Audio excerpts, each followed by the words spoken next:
other ones. This is the fifth one in our series. And Dr. Csi-Nic Sharma will first show a case.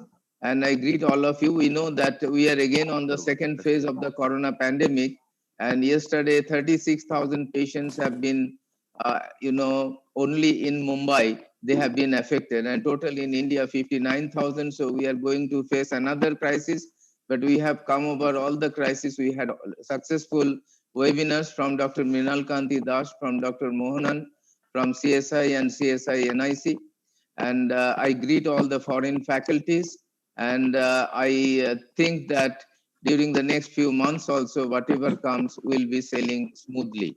And I just asked my friend, Dr. Mohanan from Kerala, who is our vice president and of cardiological society, the program with Dr. Csi-Nic Sharma. So Dr. Mohanan, please. Thank you, Dr. Dhiman.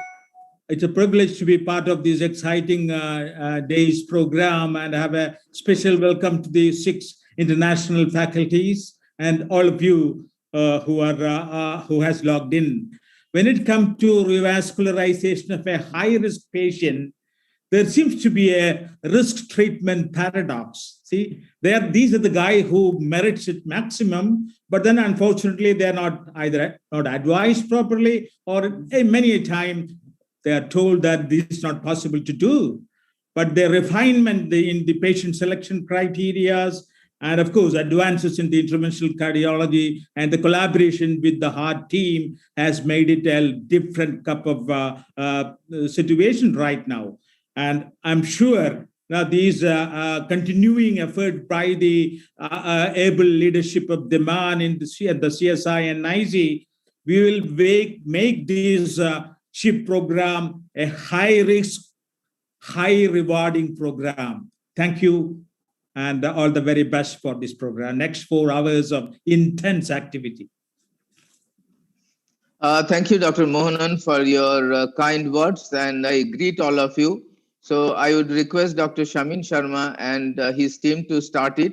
But before that, let me talk about today's moderators and chairpersons. Dr. Sharad Chandra, I can see you.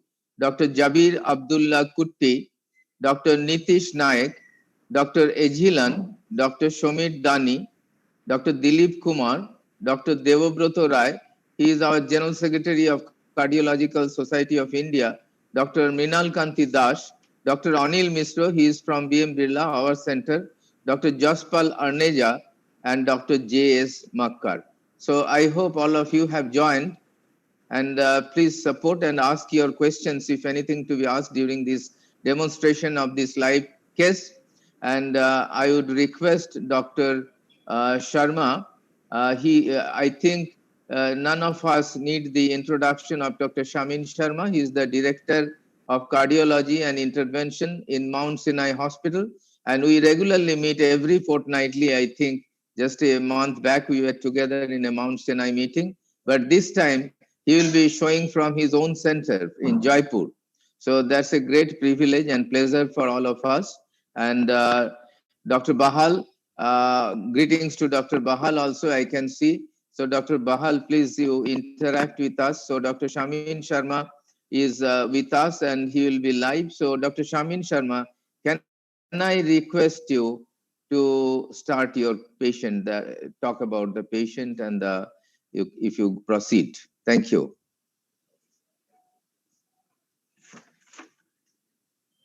Dr. Sharma, can you listen to me?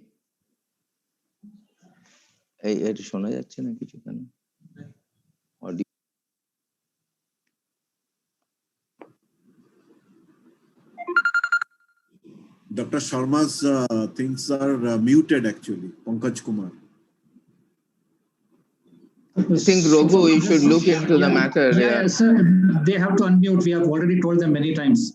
So Jaipur, please unmute your audio. Jaipur, please unmute your audio. Dr. Sharma, if you kindly unmute your audio for the time being.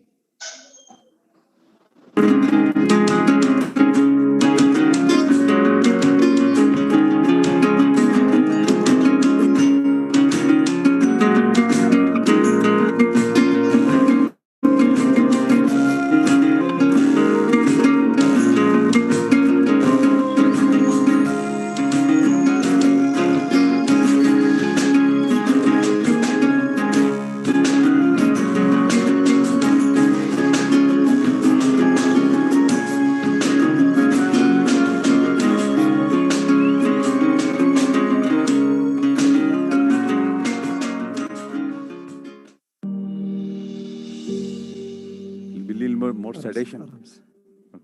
He's to be sleeping. Okay. Now, Dr. Diman, can you hear us now? Yeah, clearly, Dr. Shamin, clearly. Very good. Beautiful. And just want to start now thank you for giving opportunity to showcase in this the Chip PCI conclave of the CSI NIC webinar, and we'll try to do live cases. And I have heard most of our friends as international faculty, the guest faculty there and panelists will need a lot of opinion. And the task was given to me today is to show a case of complex coronary with the calcification and using the plaque modification strategy based on the calcium. And as you said earlier, Sharma, this is the Sharma square actually from today. From the live case, Amin K. Sharma and Sanjeev Sharma on my left side, Director of Interventional Cardiology. And then we have a lot of our cath lab staff, including my associate and here. So with that note, we start this case. We have the slide quickly show. Prashant. Prashant is my right-hand person here when I come for 2 days. He assists me in all the cases.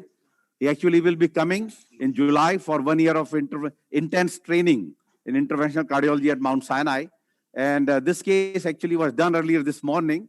Maybe they can just show the 80-year-old male with a history of hypertension, not much in terms of prior history, except there's just weight loss and tobacco chewing, and has pre-syncopal episode 10 days back. Next. And basically, the workup showed some dynamic SCT wave changes, and echo showed LV dysfunction. The little hypokinesis initially was lower, but then subsequent echo came about 60%. Creatinine is 1.6, and has basically carotid Doppler also, which was okay. So we did the angiogram earlier. If we can quickly show the angiogram, you can see the right coronary, or with your left. Your left. Start with the left now. Yeah. Clearly, I say that to assess the calcium, one is the imaging. You can do OCT IVUS, but very simple. It just go with the fluoro. So before giving the dye, don't go next. Leave it there. Yeah. Before giving the dye, look at the silhouette of the vessel. If you see trem track, play again. And you see before the dye, this patient has a severe calcium in the LED and diagonal system, as you can see there. In the diagonal. Yeah. It's very much evident, Dr. Sharma. Very much. It's good. Yeah. Next, both are very much calcified, highly calcified. Yep. Right. And the circumflex is spared. Left vein is all right. Next. And here, this is the right.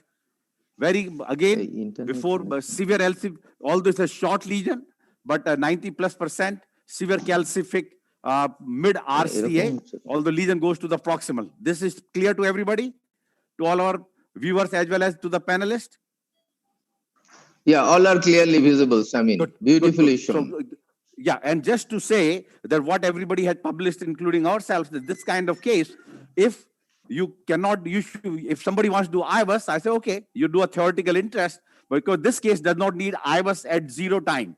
You may need IVUS during your process, during the procedure, you want to decide your stent and expansions and so, but not here. But it's still just to prove that point. Next, we say, let's do the IVUS.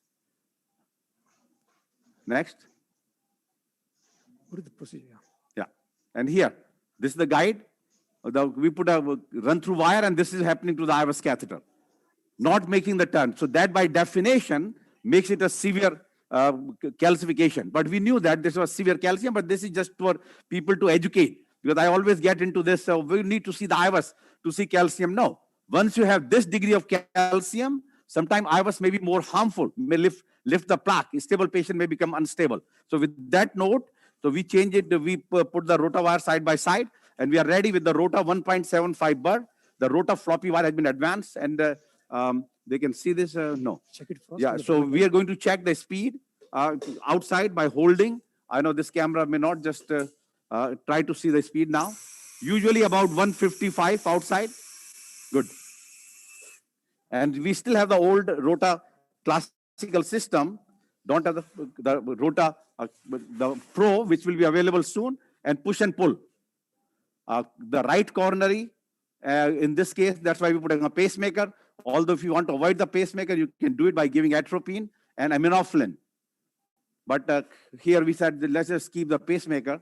That to me is less of an issue. Now guide, You have to keep the guide 1 second. Now they're making the new wire, Rota Direct. It's a new wire with Rota coming, a little more floppier. Let's advance a little bit in. Yeah. Go in burr. But let the burr come out of the guide. Always try to, if it can come out, it's good. If not, then you have to do Dyna guide. Good. That's fine. Because there's no calcium disease there. So once it is done, then you do, which we are taught multiple times, advancer knob back and forth, and at the Y connector, and then just tap on the Dynaglide. So keep the Dynaglide on. Yeah, just tap on the Dynaglide. If you have to jump, good. Did not jump. Good. Once it is ready, the Sanjeev will be doing the rotational atherectomy, holding the guide catheter with the left hand, and starting. This is a 1.75 bar. Go and touch back. Keep it 150. Don't change anything. No, don't change the speed. Yeah. And keep seeing the blood pressure. Systolic blood pressure should not go down to less than 100. We actually have a lot of our cath lab. Yeah, wait, 20 seconds. So 20 seconds. So going through all the steps for everybody to, the cases I do here, 6 to 8 cases on my one day, they all more than 50% are with the rotational atherectomy. Go, start. Yeah.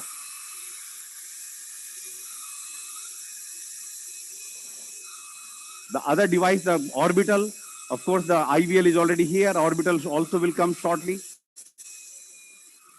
Now, clearly that this, okay. Yeah, good. So it went in, it jumped. At that time, clearly that you can see the pacemaker, the hemodynamics showing below in the screen. But since it's still okay, if you start getting bradycardia, you can always increase the pacemaker speed or give atropine. Issue is many times by giving up the pacemaker, speed, pressure goes down because you lose the atrial kick. But here, so far, so good. The polish there, a little further down. Also, yeah, good. This area polish because we are going to stand that segment. Good. Okay. Dr. Sharma, may I have one question? Yes. Of course, a question allowed any time. Did you have anything in mind? Did you have anything in mind for not using the intravascular lithotripsy and you chose the rotablation? Any extra point to take up actually?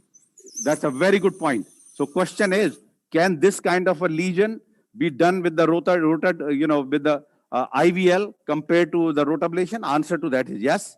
You can do this, put a rota with the run through side by side. Yeah, so question only will remain the cost by this. We are trying to figure out, because I have done at least 3 papers in various review articles, JAK interventions and so, how to treat the calcific lesion. I still need to include the IVL in the equation because recently approved in USA. The question will always come that at what point you use this expensive device. So same way, in America, the rotablation is about $1,600. IVL, one catheter, you don't need the oil. One catheter is basically $4,000. So if you need to use one, more than one, the cost will go further. So same thing here is 3 lakh rupees. Yeah, IVL, 3 lakhs. Yeah. That's fine. Yeah. So now we had advanced the side by side. The wire, now question comes that do you take the rota wire out or you leave the rota wire? So in order to get IVL catheter, you need to do pre-dilate and you needed to, which could be done in my opinion with a 2O balloon and then use the IVL. Yes, nothing wrong in that. Only question will be that how much the cost wise it will be, or is there advantage of one technique versus other? Go. Now we have taken a Wolverine, the latest cutting balloon, which has got an excellent deliverability and trackability and can reach to the distal part of the vessel very easily. So, and the question will be also knowing that the rotablation require the rotablation definitely require little technical issues, but IVL can be done much easier. So that will be another use of the IVL go up. So this is the Wolverine, which can go easily to 16, 18 atmosphere. That's okay. Yeah. So key is that even if your lesion, the Wolverine doesn't cross, as long as you are done in the proximal segment, you cut it. Oh, hands down. Yeah, go again. Yeah, go again. You're still leaving a rota. So the 3O had the 3 blades, 3.5. Now basically the 4 blades now. 4 plus, yeah. So still, actually, there is still waste. So pull back a little bit. Yeah. And we do it once again. Yeah, go again. Yeah, go up and again. So clearly you can change the rotor, cutting balloon direction once or twice to come back in the guide and then go up to 12 to 14, but go negative. I would come back in the guide. Hopefully then the blade goes into the different direction. Go again. Yeah. Now it's going easy. Yeah, no, but we have to take care of the lesion. Yeah. Yeah, let me just see. The first time I'm giving little dye, so far we have done nothing with the entire case with the dye. Good, that's good. Go up. As a CKD, we are preserving the dye. Yeah. Negative. Same. Okay. We have to pull back a little bit.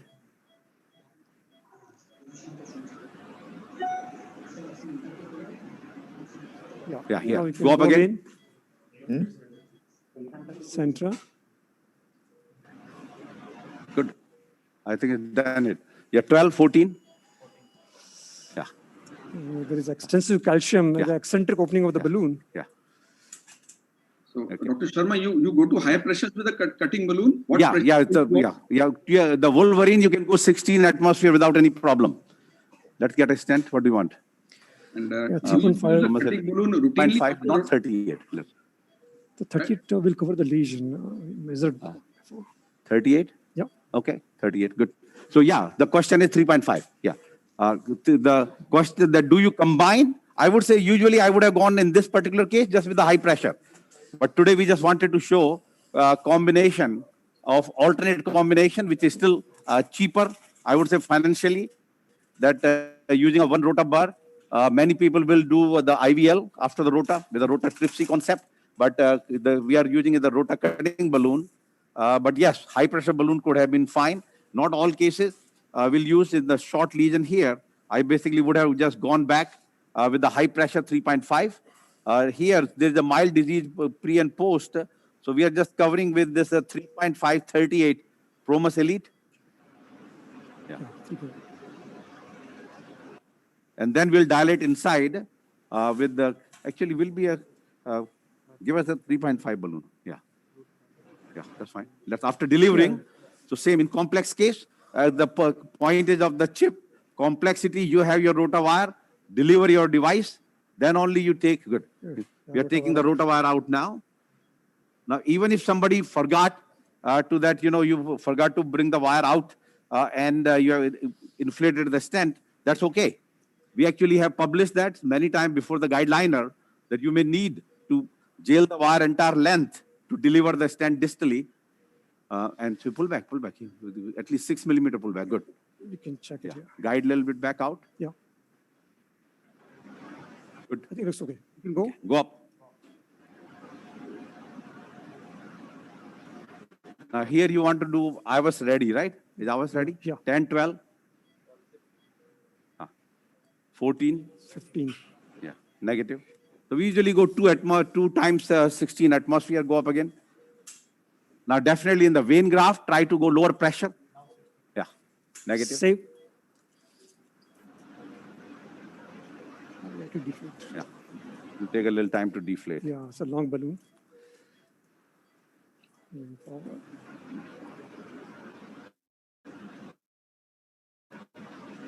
So that will be the biggest question will come in my mind that, again, it's all the comfort level. Some people may be concerned that, this rotor ablation, we do slow flow, this and that, but what will happen with the various complications with the rotor and so, correctly done, the complication of the rotor or whether there is clearly no comparison, even registry-wise or so. We have a published comparison of the rotor and orbital, but definitely nothing from this point of view. Just do the IVUS here. Yeah, so we are going to do IVUS just to see our lumen, minimum lumen, at least we are expecting 6.5 and above. If any area not expanded, we have the 3.5 or 4 balloon and go and optimize it, and then we get ready with the left. Left VL guide, we have what? Yeah, VL3. Okay. And with so much of calcium, it's a routine practice to do a post-dilatation. Yeah. But so question comes is that should you do routine post-dilatation, particularly if you're using the imaging? then it's, I think you can avoid it. One, then you had done already the cutting balloon already. Okay, let's start. Can bring the IVAS on the screen, please? Yeah. Yeah. And we get the IVAS expert, they'll comment on it. There's still a lot of calcium, but good lumen.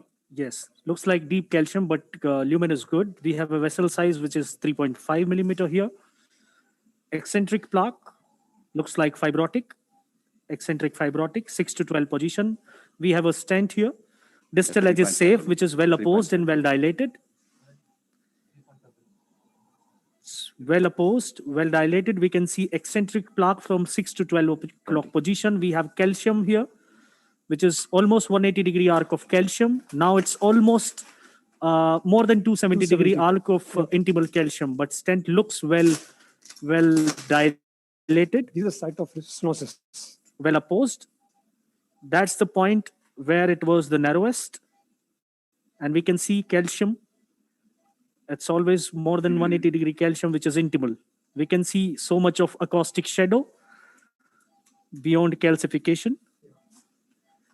Once the run is done, we will do a small calculation at the narrowest point. We are yet to reach the proximal reference.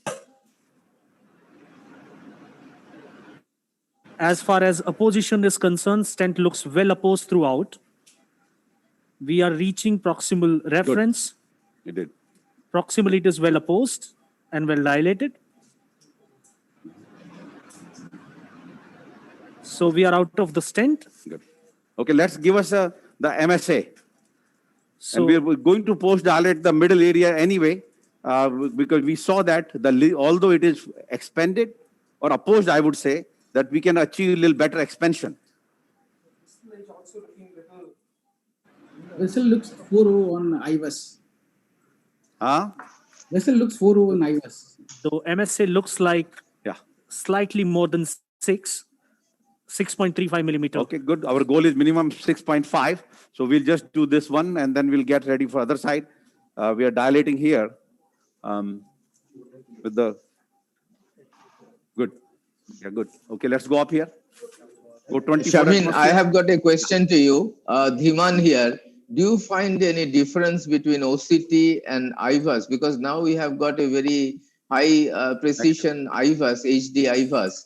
Do you find any difference between the two in dealing with this highly calcified? That's a very good point. So question is, so to me, biggest advantage of the IVAS is we know exactly to actually not the quantity, but qualify that, basically saying which one is the calcium negative. In the OCT, of course, we can always see that rounded shadow and you can quantify, but that's an easy way. Although we cannot say thickness. 15-20. Yeah. So we cannot do the thickness in the IVAS. But to me, when it is the only issue about making a diagnosis of calcium, IVAS, high definition IVAS is my preferred approach.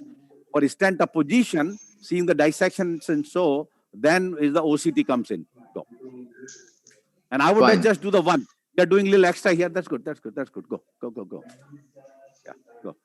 And Csi-Nic, to inform you, we have got at present 650 viewers on the show. Very good. So greetings to all the delegates who are participating in this great meeting and a great show by Dr. Csi-Nic Sharma. Wonderful exposition of a highly calcified lesion and how to deal with it, just copybook way. Okay, so let's take a last picture here. Yeah. The guide a little bit. No, let's give a little nitro. So last picture, before we going that to keep the dye, conjure of the dye in this patient, the nitroglycerin. I still want to leave the wire because in case there is a perforation and you have to put absolutely. Yeah. So we just our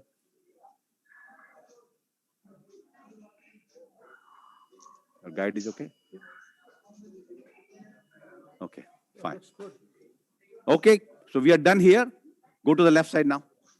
Right looks very good. Why? Good. Yeah, it's beautiful result. Yeah. Beautiful So let's result. continue. Excellent. Yeah, give us about 2 minutes. I'm going to get our left-sided guide ready, and I can tell you the audience number will increase once they see the calcification and the intervention of the left side now. Yeah. VL3. So our faculty members, any comments from anybody? Dr. Jaspal, Dr. Anil Misra, And I Dr. think you can ask Rai, Dr. Das, and ask any comments and from ask the anybody? faculty Dr. also Bahal? about and about this OCT versus IVUS. And I know that this is another field which is going to explode in next once we get some trials. Knowing that the IVUS trials all coming positive so far, we still have to have a OCT trial making difference in terms of lower event rates. iLumen and iLumen 4 will take another few years to show the results. And the Forza trial, which compared just OCT versus FFR, initially the cost-wise, OCT was better, the FFR was better, but at 1 year data showed a little better outcome with the lower MACE rate with the OCT. So, but IVUS OCT controversy, I would say that just has started. Both technology getting to the next level. I mean, sir, I am Dr. Sharad here. Yes, Sharad. Yeah. Sir, what's your opinion about using OPN with ROTA? That's a very good point. So I think say very clear that this case after ROTA use, if you wanted to use opium balloon, which is completely fine. Epicranial, go epicranial only. Yeah. So this one could have been a combination. Idea would be that you want to just use one balloon after. So in this particular case, had not shown this combination of a ROTA cutting balloon in this particular case, I would have just gone in, let's say, not doing the live demonstration of this in my regular life. I would have just gone with a high pressure, 3.5 or 3.75, put a stent and post dilate. So now we are taking a picture here of the left system. Good. Give us the fielder fine cross. The rotawire will not go. So this kind of complexity, look at the diagonal. This you can try rota, but it will can create a lot of trouble. So this is the kind of case I would say compared to the previous one where we went directly. This one will do a change it with a fielder fine cross, and I mean basically or use a run through, but use your over the wire system to change. Yeah. And Dr. Jaber, Dr. Sharma, would you prefer to do an imaging prior to decide on a strategy in this left system? Because this is a long segment disease, there is a bifurcation lesion. You would like to know what are the characteristics of the calcium and what should be the proper, because calcium management, it may not be a single one. It may be a combination of strategies. It could be a balloon strategy. It could be a balloon with a cutting balloon strategy. It could be a ROTA strategy. It could be a ROTA with balloon strategy. So multiple strategies. It all depends upon what type of calcium, what is the extent of calcium, the morphology of calcium. So would you like to do an imaging prior to your... So very question, very clear cut. In this particular case, knowing that what we learned on the left side, Rohin is okay? Yeah. What we learned on the left side, that from the calcium point of view, that clearly that I would not be surprised there will be any different. And we will know by movement of our catheters and so. So yes, I would say that we have the IVUS ready, but the goal will be that we go, because if you try to this diagonal, and we have IVUS does not go and roughed it up, then it will going to create a more problem and than anything. So this case, I would say that let's get to the diagonal. We use a small burr there, because once we cross, we'll use a 1.25 burr, heavily calcified. Play that picture again, please. Now see this now, heavy chunk of calcium. So, and so question will be, you need to do a rotational atherectomy. So there is, again, some people may decide based on IVUS, and from my point of view, once you have that kind of calcium, there is no need. The IVUS is not going to add to decision making. IVUS can, in the process, IVUS may help to decide what to do and not to do further. And here, are you committed to a two-stent technique? Are you committed to a two-stent technique? Yeah, so that will be a good point. So first we are doing the diagonal. Then we see this now. Even your fine cross did not make a turn. You see this now? My yes. field of wire is there, even fine cross did not make a turn. So that speaks for this again, that and the catheter is getting dislodged. It requires a rota. Otherwise, I don't think any device is going to pass that point. Yeah, that's correct. Dr. Samin, and you're going with a 1.25 bar into that diagonal, isn't it? No. Your plan is to take a 1.5 bar. Yeah. So question is very simple. You want to create a thing which causes less problem. So if your device has a trouble or does not go further, then you use a 1.25 bar. So this is the case, that is what we have published. That is what we do. This is the case. I'm going to use a 1.25 bar. We are going to attach 1.25. We took out the 1.75. When we work on the LED, we'll go with a 1.75. But for the diagonal, 1.25 is the one preferred because of we could not advance. Now, even the advancing the wire now will be tough because I could not advance my catheter further. So you use the rotor clip. No, not yet. We're not ready yet. Dr. Samin, I'm Nitish here. How do you plan between the two vessels, like you have a LED diagonal in this instance? Which one would you like to rotor first? No, I would say that we go through the proximal LED, go into the diagonal, and because lesion is more proximal. And you are going to you are going to do the rota to the diagonal, means it is a two-sprint strategy where you are going to stent the side branch first and secure the side branch. Yeah. So that's the question will be that if the ostium is not involved, which I think is not involved, we probably will do the rota of both proxy with the 1.25 bar LED as well as the of the diagonal. Do the PTCA, put a stent in the diagonal. Ostium is not involved. Looks like that way. And then we do the second stent in the rota and stent in the LED. So that will be the strategy. So you are also concerned about the cost of the therapy, because here there is the RCA, then we require two different rota bars here. So would you like to consider a 1.5 bar as a workhorse wire for both the diagonal? Diagonal also seems to be somewhere around 2.5 to 2.75. So can we use a 1.5 bar for both the vessels? Yeah, so very good point. So question is, we already use a 1.75 for the RCA. All right. So we'll going to use the same bar in this case. Yeah, but you're right. But I would say the other way around. If I had to choose one bar, knowing that we are having a trouble in advancing our devices and wire, I'll go with a 1.25 bar only. The only issue with the 1.25 bar, we are all afraid is a stuck bar can be more of a problem with a 1.25 bar rather than with a 1.5 bar. Yeah. So, but this kind of angulated vessel will give more trouble. See this, that is where the problem with this rota wire comes. The rota wire is not that user friendly, and it goes into that small branch. This is the rota floppy, isn't it? Not the rota link plus. No, rota floppy. And the wire even, okay, let's get a run through. Maybe it goes a little further because we need to cross this so that rota wire has no, because what happened is because of transition of 0.014, I mean, I think this may be enough room. Yeah, now this is the top. I think so. Yeah. That's right. Good. Okay, we are ready with the 1.25?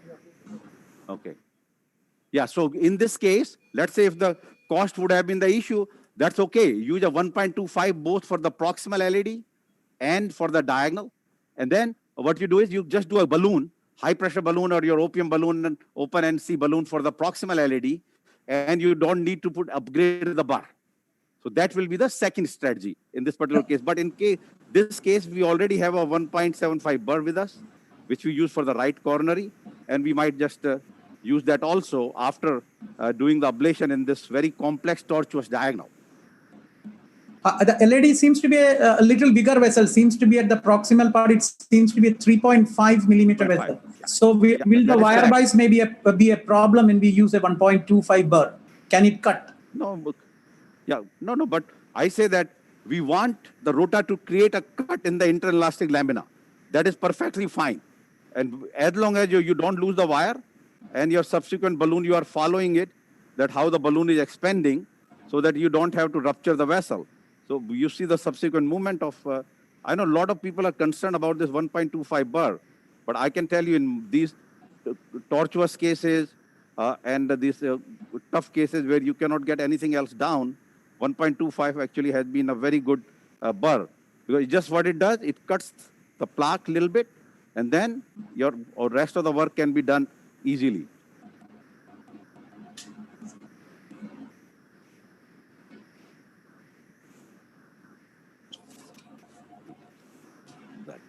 Now, we had to have ready balloon, 20 balloon for the diagonal.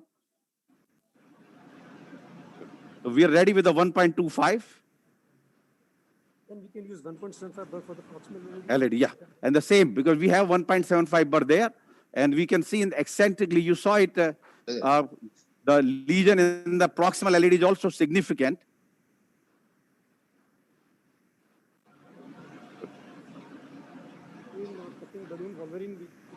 Yeah. Proximal LED. So we'll try to use all those which have been used already. So not to add cost to the device, but yes, in any time when you feel like that lesion is not opening up and want to use IVL, which is perfectly fine also. Okay, we are ready to check the speed now. 155. Good. Okay, we are ready to rock and roll. Let's see.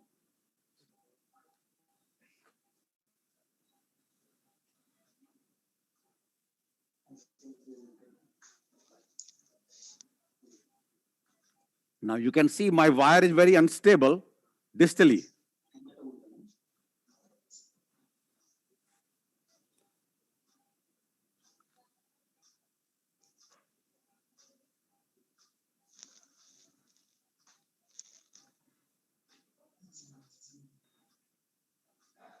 But push and pull is still required because over the wire system, they don't have any monorails yet. Good. Okay. So once it is, you adjust your field, which will be working. Your guide should be there. And then a little bit, you can just advance left and right. Good. So same three steps. One, then secondly at the Y connector, and then at the clearly just little Dynaglide. No. Okay. So we are ready now. Starting.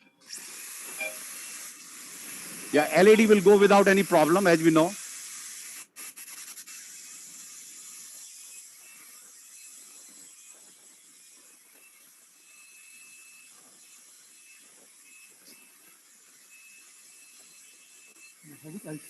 Yeah. Even 1.25 bar is again. Yeah.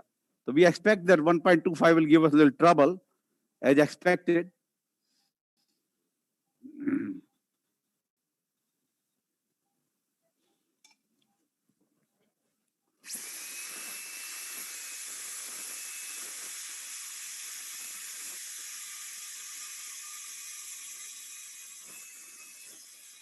And I always say that your post-dilatation balloon should be ready on the table. In case you have a little trouble, your wire should be ready, your post-dilatation balloon should be ready. In case you have some perforations and so. And of course, try to do 20 seconds run, and still there's no 1.25. Now, once this does not go, other options definitely will not be the IVL, other could be the laser. Although any calcium where we could not do the rota, laser never helped us.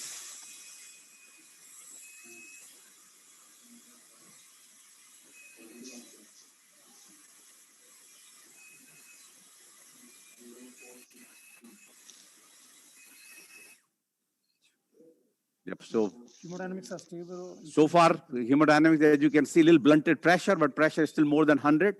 And we have our anesthetist colleagues to.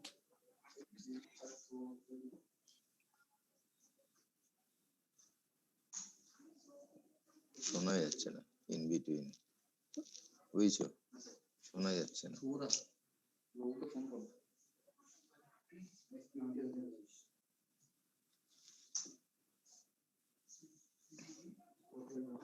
পুরো audio of হয়ে আছে link is not there audio পুরো of কি করে দেখো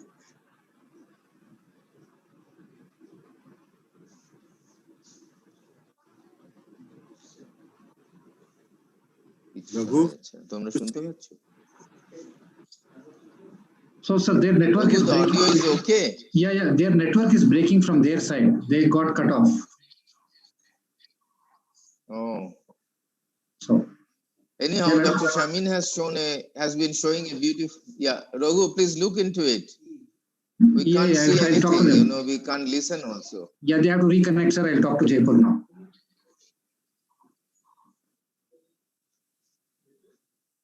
So kindly support from your side because I think we are totally disconnected. Why? Yes, now they have come back. Yeah, we can see. Yeah, we can see and we can listen also. Okay. Yeah. All right. Let's come back out. We're trying to understand what is happening because we keep, my limit is about 3 minutes and we are done 8 of the 20 seconds, just about. So we are going to come back out and see where we are.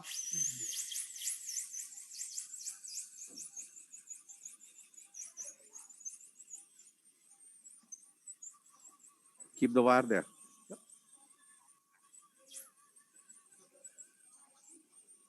Okay, give me that fielder wire. Just come out. Not yet.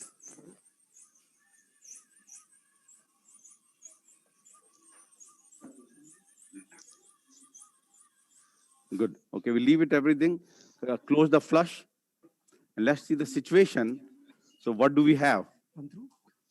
No, that fielder. Because clearly once you start burring even at high speed and you have trouble, you want to make sure that there's no perforation or so. Good. So far, so good. Okay. Let's give the run-through wire again. The fielder. So give me the fielder wire. And let's get a 1O balloon. So key is that we are done. And I also say many times you have gone through the half of the calcium. So you may have enough break that you can get a small balloon there. Yeah, give the one. 1 or 1.25? 1.25. Yeah. Or get a 1O. Once we are going. 1.0. Yeah. There is showing a crossing the lesion. Yeah. So you are taking 1.25 or 1? Which one we should take? Tell us. We are still thinking. The balloon. I think 1 into 5 really will be a good choice. Yeah. Good. 1.25 balloon. Yeah, 1.25. Yeah. Okay. When we are doing balloon angioplasty, will it not be a good idea to put another wire into LED? Oh yeah, no, no, but I think I'm not done with the rota, and we might end up in doing a little additional. Remember, there is a proximal at the bifurcation, and then there is a little further down. So the question is, let's show the picture, last one.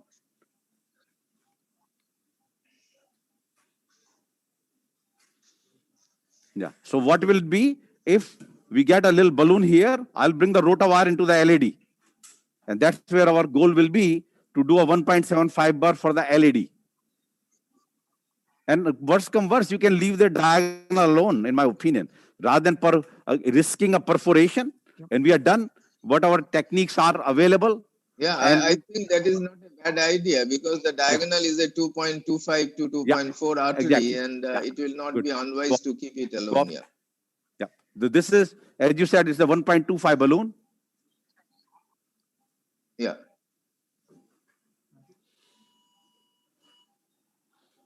There's a heavy calcium and the negative small balloon.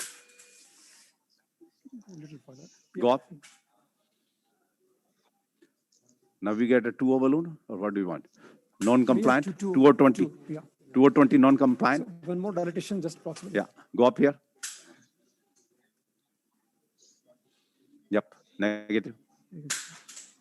So 1.5, 1.25 balloon did the work, and see, same thing. As I mentioned, that don't have to get rota in a complex case and keep burring and cause perforation. So you have done the work partially. You have cut the calcium, that's okay. And then you supplement with the your balloon dilatation.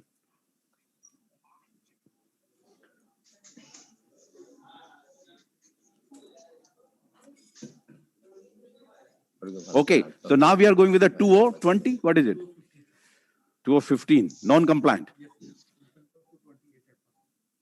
Okay. Yeah. Good.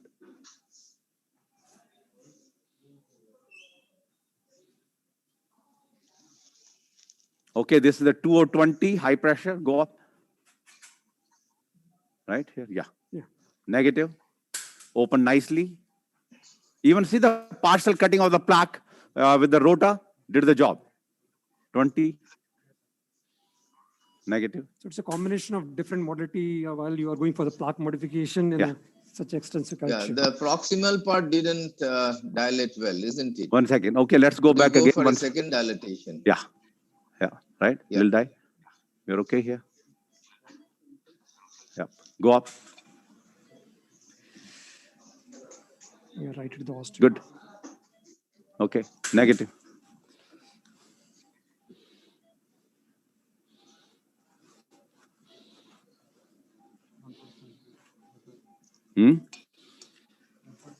So what is no, the but we can opinion? put Should the we stent. go for the play the last one. I think we here.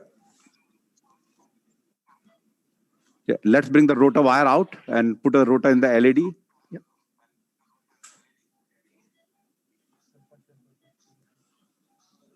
Again, this once you have this calcium and the wire tip is always a trouble. You may have to go back.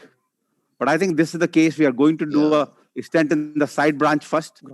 Yeah. Okay. Field fine cross. Yeah. So we are going to use that. Take this one out. But we can bring, let's show the picture again. The diagonal, can we just bring it to the ostium and not covering the ostium, which is okay.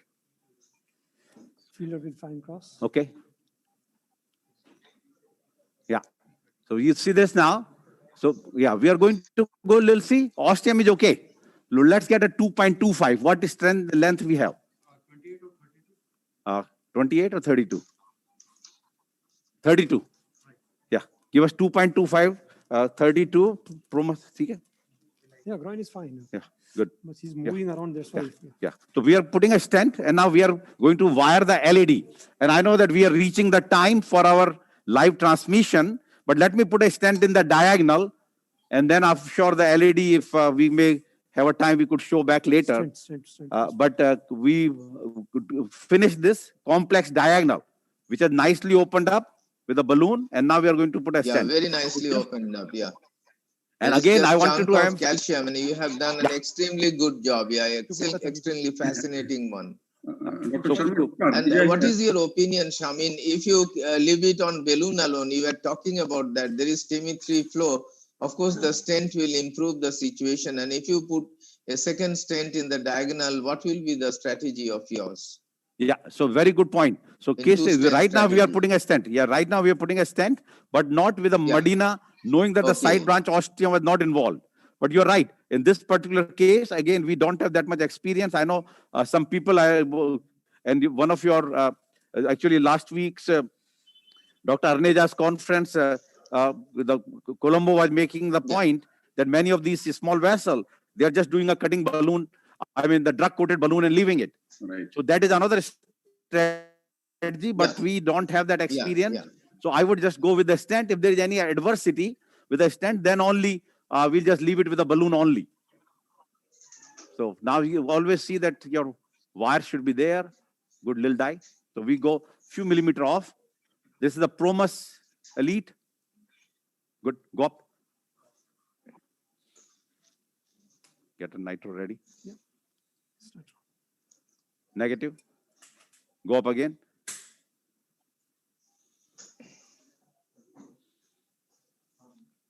Negative.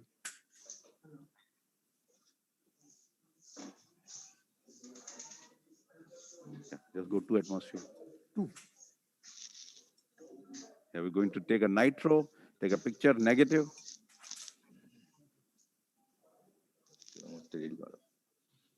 Guide out. Okay, let's give nitro. Take a picture and we finish in time for your next session, which will be their combination. We are still live, correct? Yes, yes. Good, okay.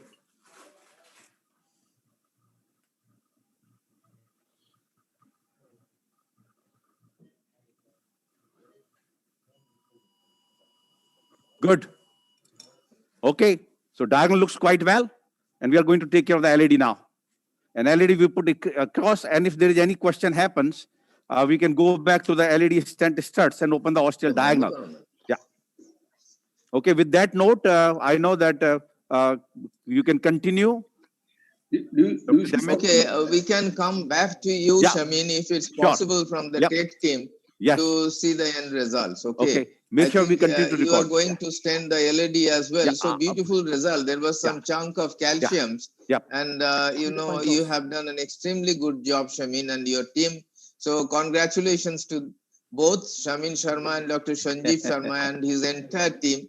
And please come back later to show the final result. So it's a fascinating story how you did the RCA highly calcified lesion using 1.75 bar, then on the left hand side diagonal, which is nothing other than a chunk of calcium again, and how you did the job. It's really to be learned from you only. Thank you very much, Shamin. Fantastic. And we'll be coming back to you again after you have the final result. Yep, perfect. Sure.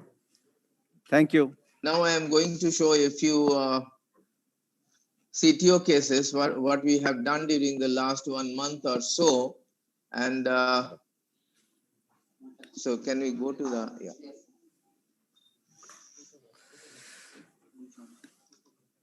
put a 1.75 bar there. First one. Good. Yeah. First one.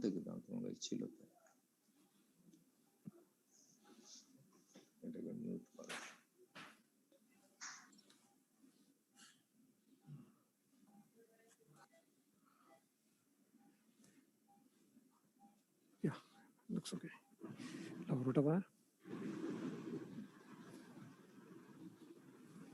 Dimanda, you are muted.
Sir, your audio is muted. Sir, this is from the back end. Your audio is muted. Sir, your audio is muted. Please unmute. Sir, please unmute your audio. It's done. So during the next few minutes, good evening, ladies and gentlemen. We had a fascinating session with Dr. Shamin Sharma and Dr. Sanjeev Sharma from Jaipur, and they have shown how we have to go in a highly calcified lesion. And now I'm going to show a few CTO lesions which we have done during the last 1 month or so. This is a story regarding a 62-year-old normotensive diabetic non-smoker, normolipidemic individual admitted to BM Birla with crescendo angina. He had an anterior wall MI some 1 year back on 4th of April 2020, and he was admitted to hospital out of Kolkata and had double vessel disease and has proximal LED 100% occluded, but no revascularization was done at that time, and LED was the IRA.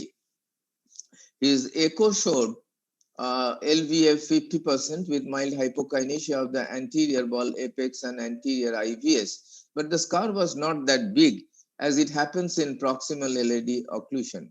He had a CAG done in nearby hospital, which revealed double vessel disease. No revascularization was done, but the patient has been experiencing crescendo angina for the last 1 month.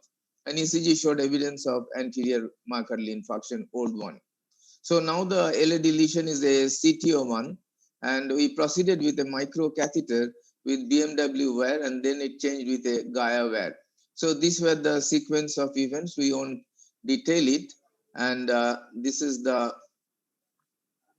angiographic picture. You can see that the LED is 100% occluded, and I can't tell that it's a very favorable lesion because there is a diagonal you can see, and the tendency of the wire will be to go towards the diagonal branch. So anyhow, we took a, you can see in both the views, the subcostal and the other views. And this is the RCA. It has also a lesion. And we did the RCA because it was not a fresh MI. And we have done the job, and it was an easy one. So this is the final picture on the right-hand side after putting a DES stent. Now the story, we went with a microcatheter with a BMW wire, and after reaching the tip of the lesion LED, we changed with a Gaia 2 wire like Csi-Nic has been using over there. It's a very good wire, I should tell, but you can see that it took about 25 minutes journey to cross from the proximal stump to the distal one, and reaching the distal stump, it was very difficult. You can see the buckling of the wire in the middle one, and the right hand side showed that finally we could cross with some twists and turns. And Gaia 2 is a good wire, I should tell. And then we dilated with a one pipe Riori balloon. That is one of the best balloons which we use. We take a non-ETO one, it goes easily. And we dilated, and then we dilated, post dilated with 2 into 15 millimeter balloon. And this is the flow, as you can see, after dilating with the balloons 1 into 5 and then 2 into 15. And then we have put a stent from the ostium of the LED.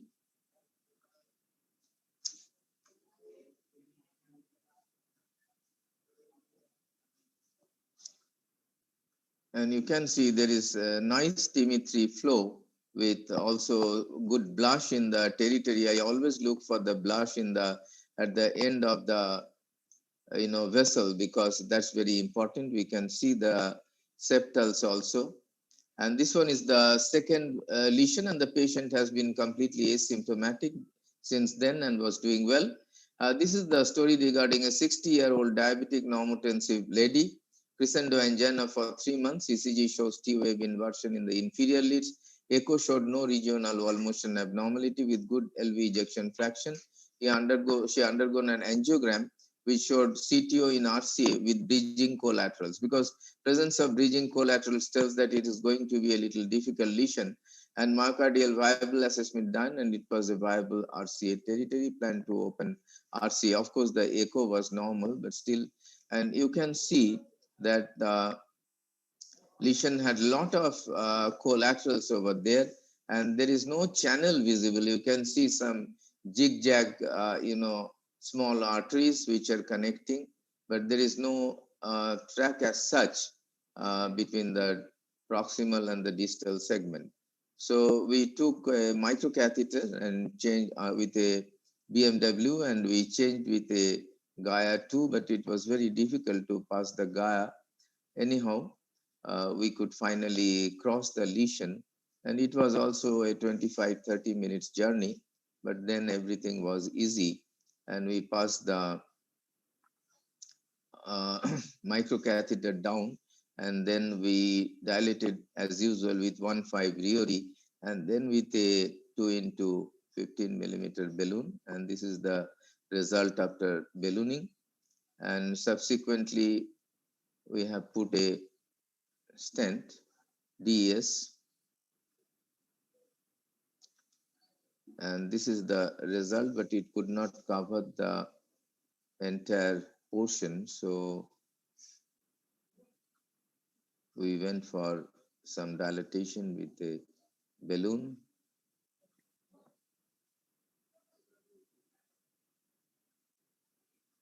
And this was the end result you showed. This is regarding one patient, Ashok Das, who came with ACS, and we found that the LED has a CTO lesion, and he has been suffering from the angina for last few months, which have increased very much recently. And it was again a very difficult one because you can see that from the proximal, this occlusion, this LED occlusion, there is a big LED branch and the tendency of the wear, and also a septal branch. So either the wear was going towards the LED or the septal one, and we cannot see even with retrograde injection from the radial, that right radial artery, that we couldn't find definitely where was it coming, because the term, the retrograde filling was also not very well. So anyhow, we took a microcatheter and then changed with a Gaia 2 again. And with Gaia 2, it took a long time. And this almost took 40 minutes to cross the entire segment. And it was a long lesion. Dr. You can see the side Bit branch. louder. Diagonal. Yeah, can you listen, Mrinal, now? We're listening, but Yeah. Yes, we can. Okay, I think there is some audio problem. I talked to Raghu just before the lecture, starting the lecture, and this is the final result. And this is the final result. We put along DES, and you can see the septals, beautiful septals. All the septals are visible. Good blush, good T3 flow, and we did some post-dilatation of the stent, long stent, and I think it's acceptable result. And this is another case. This is a 75-year-old lady, had heart block. We put a pacemaker first, and then dual chamber pacemaker with septal pacing. And then you can find that the LED is occluded.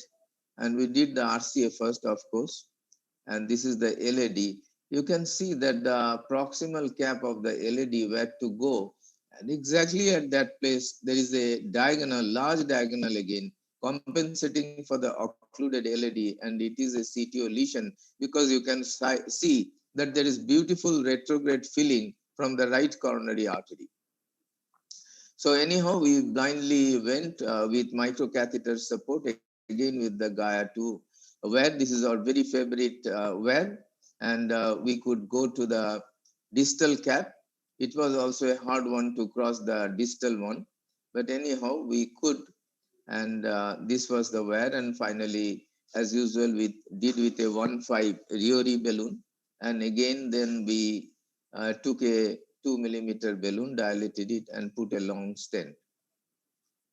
So CTOs are not always very difficult to perform, and provided we follow the book teachings with patience and preservations. However, in some cases, of course, ADR, retrograde approach, these are required.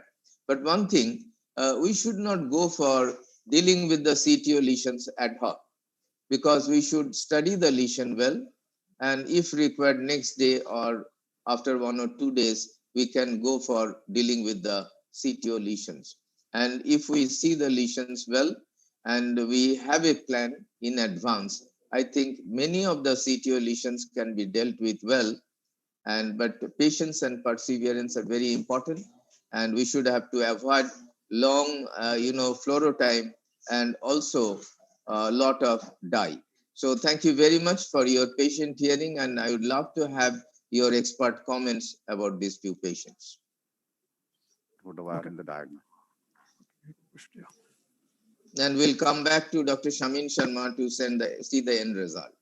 Yeah, Dr. Kahali, all the 4 cases are really beautiful, and you have performed really all the CTOs successfully. Only one question remains, that unlike the first case, any other case, we could not see the collaterals. So what could be the explanation?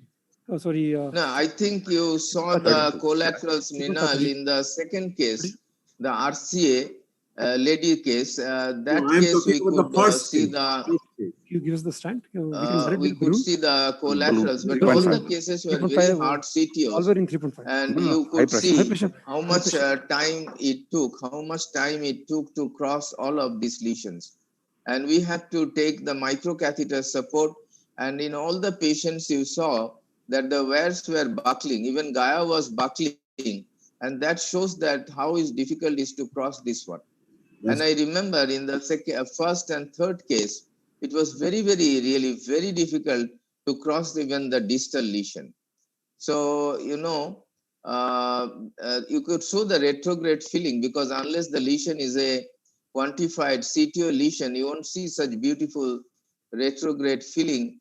And because of these are the CTO lesions, you could see where the big diagonal and big septal branch was there in 2 or 3 patients. After that, the dye didn't travel. So it was really very difficult, both the proximal and the distal cap.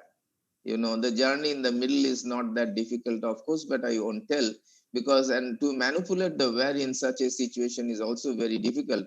In third case, I knew I was going to enter the LAD, but the tendency of the wire was always to go to the diagonal branch. Anyhow, we could manage it. So we always keep a watch on the total fluoro time so that it doesn't exceed too much. Total dye used, just like Csi-Nic has been showing a beautiful case, 80-year-old octogenarian gentleman on whom he is doing with a creatinine is high. And what we do, sometimes we do a USG of the femoral artery in such patients with CKD or borderline CKD and the common femoral vein, and follow the rules so that the patient is properly hydrated or not, because sometimes we find that because of some pre-renal factors also, the patient's creatinine is little elevated. We also go for USG in such patients, and he has been dealing with an extremely bad patient. Usually we get octogenarian gentlemen or ladies like that, full of calcification, chunk of calcium, and along with that,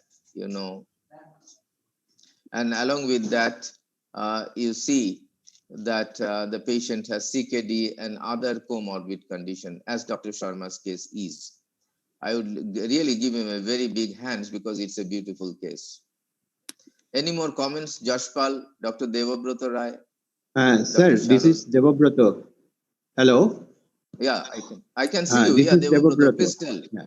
Sir, Crystal. do you have any experience of IVAS guidance during CTO wiring?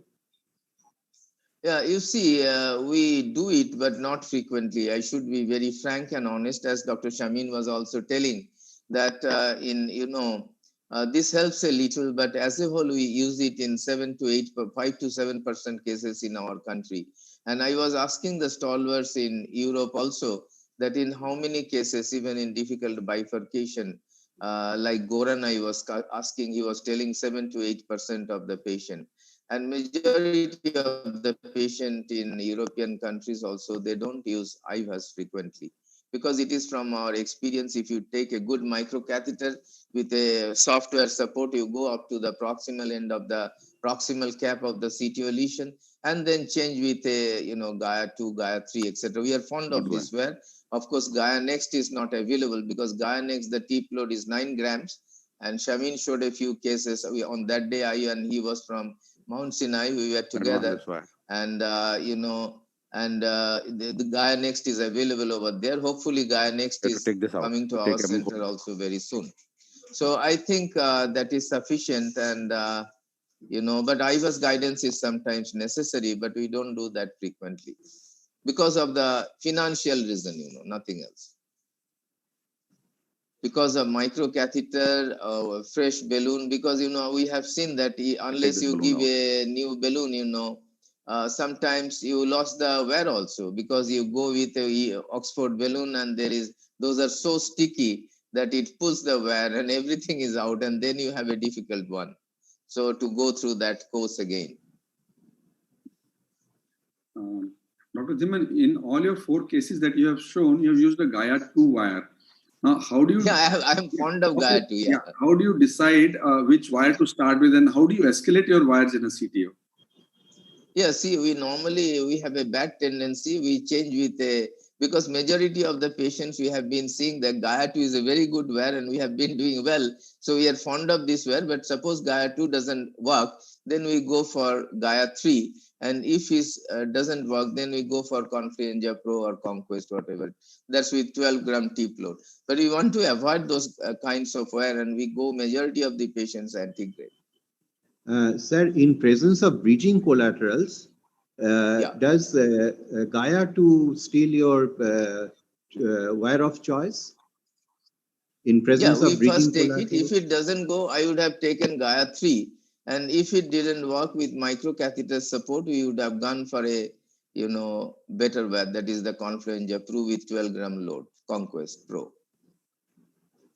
But seldom we have to go for Conquest Pro, because you saw that second case, the ladies case, Parvati Devi, it had a lot of collaterals, and we are very apprehensive that whether we will be successful or not. But at the end of the day, we could go. And it took, of course, 20-25 minutes of fluoro time, but with a good microcatheter support. And Devabrata, I would like to tell you one thing, that it makes a hell and heaven difference if we take a new microcatheter with a new Gaia 2, and if we take an old microcatheter and an Oxford Gaia 2 also, it makes a lot of a difference. And I have been doing with, new patients, and I can see Professor Gary Minch. So welcome, Dr. Gary Minch, to our webinar. Thank you very much for joining us. And would you tell something? Devabrata was just now asking that what is your message about passing the wire in a CTO lesions where we fail with a Gaia 2 with IVUS guidance? How much does it help? Camera away. Your expert comments. Like anything else, it depends on your experience and whether you take the time and the effort to learn how to use the images and interact with the images. The answer in a simple way is that if you have trouble entering the native CTO vessel and you have a place where you can park your IVUS catheter, it can be a small side branch, and you're comfortable and familiar with the technique, it helps a lot. Thank you very much, sir, for your expert comments. Can we go back to Raghu? Can we go back to Dr. Shamin Sharma? Okay. Because he will be showing us the end result. All right, we are ready to show. Shamin, we are back. Yep, and we are back here. Yeah, we just completed. Yeah, give me the camera. Okay. Yeah, I'll tell just you. We'd like to see the end results. Yeah, so let me take you through where we are. Okay, we left you here. Yeah. Which one? Play. Good. So see that, this one was where we left you. Then we put a wire into the LED, 1.75 bar. Then post dilatation. We left the wire in the diagonal. When we are dilating and putting the stent in the LED, and you can see here approximately we made it exactly, and this is where we are. End of procedure, ostium completely covered, all done. All branches diagonal, we didn't need to do anything to the ostial diagonal. TIMI3 flow, little mild narrowing, which is okay. Yep. Yeah, left it here. Patient is fine and completely fine. Blow with all the branches visible. So what more do we want? Only there is little pinching, that is well acceptable. Which is okay, acceptable. That's where we 2.5 millimeter. Yep. And with that note, we ended this complex case of 3-vessel rota, the diagonal, LED, and RCA. And thanks our organizers of NIC CSI to give us the opportunity and showcase the step-by-step approach. I would say every case is a learning case. If somebody says, what did I learn? And what did I contribute to other people who watched it? One is that you try to use the technology as much as possible, but don't overdo it. Keep burring for 3 minutes and perforate the vessel. What you do is you did your work as much possible, you took it out. We did it out and then use the balloon, because even your some crack in the calcium wall will allow your subsequent intervention very well. You saw that we could not get fine cross. We were able to dilate with the 1.25 balloon as Dr. Diman suggested and put a stent. So the key is that as long as you went with a strategy, but don't overdo it when your limit is that, like we do maximum 180 seconds of ablation time. When that passes, more chance of perforation, slow flow occurs. So just don't do it. That stop there, because that will be less harmful than doing it further. And final is same, that mild results here and there could be okay. In this particular case, 80, patient 70 plus years old, not going much dye. We wanted to avoid putting a kissing stent. Since ostium was truly not involved, I know that can be confirmed by the IVUS, but key is that overall everything looks good. We gave a very small amount of dye for this 3-vessel intervention, and we stopped here. This is a brilliant piece of work, Dr. Csi-Nic Sharma. And we, on behalf of CSI-NIC, congratulate you, Dr. Sanjeev Sharma, and your entire team from Jaipur for showing us a beautiful case, which is a beautiful learning case. And all of us learned from your beautiful technique how to deal with a almost undoable case, how you have shown how easily you have finished within an hour or so. 3-vessel angioplasty with all the vessels at rotablation, pre-dilatation with balloons, and you have shown how to put the stent without any complication and after using the least amount of dye. So because the patient has a mild CKD and he is an octogenarian patient. Thank you very, very much, Dr. Csi-Nic Sharma. Please give them a big hand. And Thanks, it's everyone. a beautiful piece of work, and we must congratulate. And Dr. Csi-Nic Sharma, I would invite you to be with us as a chairperson and moderator in this session and the next one as well, because your comments are very valuable to all of us. Yeah, I will continue in this. What happened is I have another, my Mount Sinai, the commitment which will start at 8 o'clock from here. But I definitely will be with you another half plus hour. Please, till then, please be with us. And I can see Dr. Rustem Dotop, and please, I invite you. He is a noted cardiologist from Australia, and he's the director of Cath Lab there. And he will be talking on plaque modification with rotational atherectomy and next generation cutting balloon. So Dr. Rustem Dotop, please, and I would ask the same faculties to chair the sessions. And I also would request Dr. Gary Minch to kindly chair the session as well, and Dr. Csi-Nic Sharma. So please start. Dr. Rustem Dotop. Thank you, Dr. Kahali and everyone. I hope you can hear me. So I'll try to share my slides.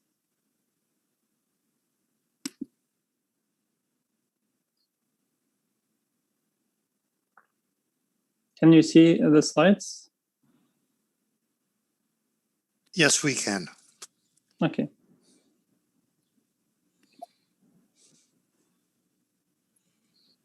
So when we talk about plaque modification, these are the few tools that are available to us in Australia. And my first plaque modification tool, by the way, is actually imaging.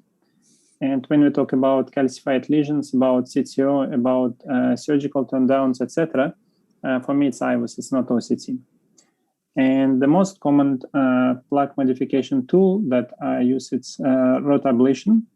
Like in the previous case, we had just live case. Then I used a lot of OPN to deal with the calcium, cutting balloon, and the talk today about with cases about Wolverine that replaces flexatome. I use also drug-eluting balloons, like Dr. Sharma nicely showed this diagonal rotablation. I would probably consider long to 0 DEB there. With the rest doing exactly the same in the LAD. IVL is now also available for the past year in India. I don't have laser, even though we have machine for pacemaker lead removals. And CSI, I think, is coming to Australia soon. So IVUS allows me to know precisely what I'm dealing with. It allows me to choose my next plaque modification tool. And in fact, you can do the whole case, especially with CV CKD patients who is not on dialysis yet, completely without contrast, working braille, and just do the first and the final shots just for legal purposes. And obviously, the optimizing stent. Some of my colleagues just would use IVUS to check the stent after stenting, but the whole idea is to do it properly with IVUS beforehand. So my one of the main workhorse tools is OPN. I know it's available now in India for the past year. Works really good in combination with Rota or sometimes by itself. IVL is now also available. It's quite expensive in Australia, so it comes to also your decision making. But in the end, all this tool with plaque modification, is it making case more complex, or is actually making the complex case more less complex? So I will base my presentation on different cases. And this is my first case, elderly patient with osteofibrotic RCA with angina. This is 5 French catheter damping. Lots of GTN is given just to check if it's real or not. And it seems to be real. I use a lot of IVUS actually, because yes, we don't use Oxford, but you can do that. And in fact, even though it costs money, but it long term, I think it saves money because you do it properly and the patient's less likely to come back and you spend more money. So this is the guide now from radial I went femoral, or still I like usually go femoral. As you know, guide moves in the same direction with the ostium from femoral. And IVUS shows me that it is actually 6 millimeter vessel, but MLA of the lesion is quite small. So, and it's really fibrotic, it's not calcified. And cases like this, you can do whatever, and see balloons, OPN balloons, shockwave. Don't have experience with shockwave in fibrotic lesions, but here for me, it's a cutting balloon. So we still have a bit of left flexotome in Australia, but majority of them are Wolverine now. It's redesigned, it's a smaller profile, more flexible, and it still comes on NC balloon. So as you can see, the waist will be gone now, it's gone. It's 4-0 cutting, 4-5 NC to prepare it more, to confirm that it's working well, 5-0 DES. So it's deployed, and 6 NC. It's the final result. So lesions like this, if they're not prepared well, especially with cutting balloon or self-fibrotic lesions, within usually 1 or maximum 2 years, they usually tend to come back. And then it's more difficult to treat. So recently, I had a first experience with a 5 French guideline in Australia. Why I'm showing this case? To show that I could deliver 2-0 Wolverine to deal with melon seeding of NC to the old ISR via 5 French guideline. As you know, guideline, guide 0, telescope 6 French, inside there almost 5 French. So 5 French device inside is probably, I don't know, 4.3, 4.5 French. And you can still deliver Wolverine. Yes, it's small size, but you can. I'm sure flexotome would not go. So that shows that actually the current generation device is much better and smaller profile. Now, the case of IVUS regret, very similar, in fact, non-STEMI, and I was asked to look into this right coronary artery. So retrospectively, I would probably do things differently, but I didn't take much notice. Yes, it's a bit of calcium there. So I went straight with ballooning to 0-3-0, seems like opening. And then I didn't do IVUS. As I mentioned, I do a lot of IVUS, but here it was kind of late in the evening. I decided not to. I thought, okay, let's just cut it with 3.5 Wolverine. 4-0 NC seemed to be okay. I had second wire as well, like Pullman's rotor, and then deployed 4-0 stent Megatron. And I realized after deployment that I actually did not prepare the vessel. You see, it's 6 French guide, it's 2 millimeter. It's almost the same size, but it's 4 millimeter stent. Luckily, it was Megatron. With Megatron, you can do a lot of things. It's usually is forgiving. Complete recoil. And then I really work hard on this. The thing is, if it's fibrotic tissue and if you didn't cut it with cutting balloon or you didn't made a cut on that ring with rotablator and the different angles, and this is probably a scenario to use extra support wire. I usually use floppy wire.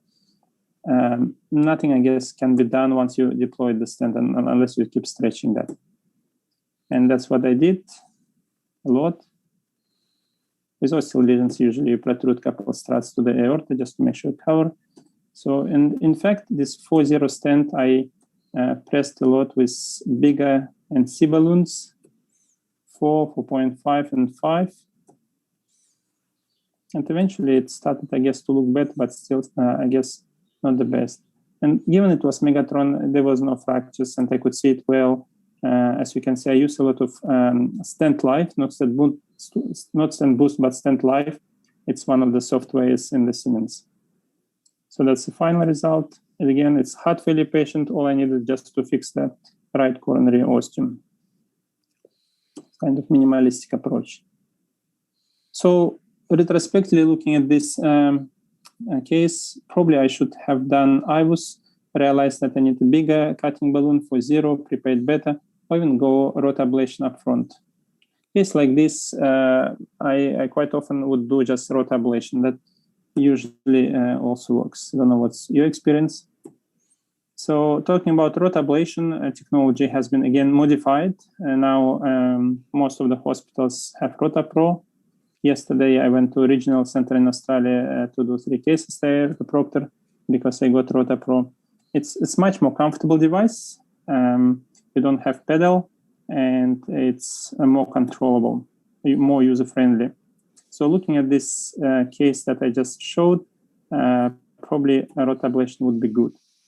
It's very universal, it delivers what it promises, and it's quite predictable. As you could see that Dr. Sharma showed 3-vessel rotablation.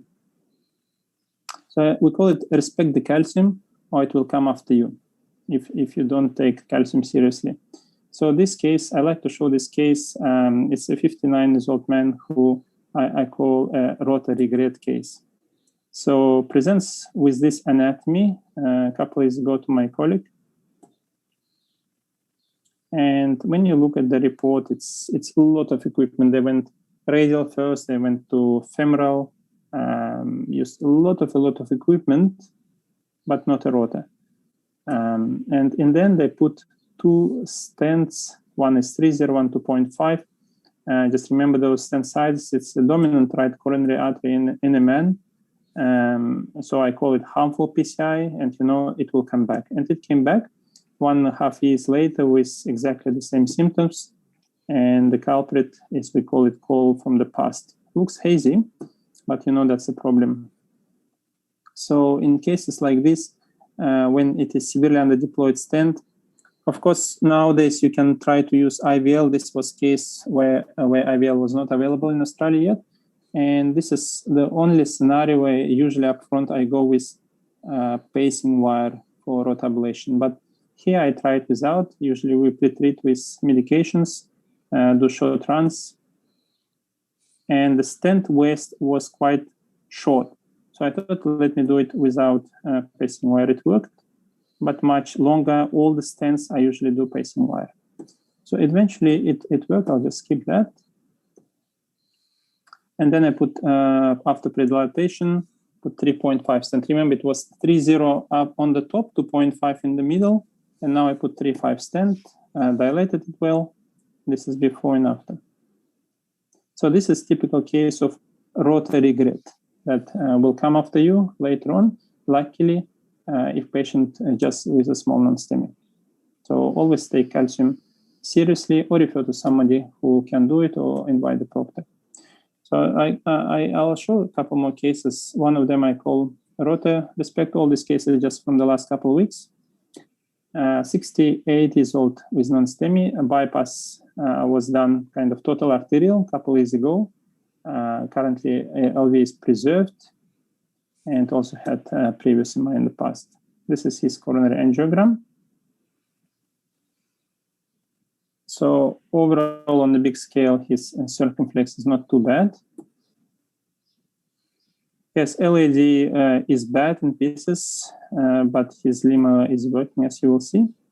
Pay attention to this right coronary artery that had radial graft to PDA. What do you think? Is it blocked or not? Just keep in mind this one. His lemma, as it meant to work for 30 years, is fine.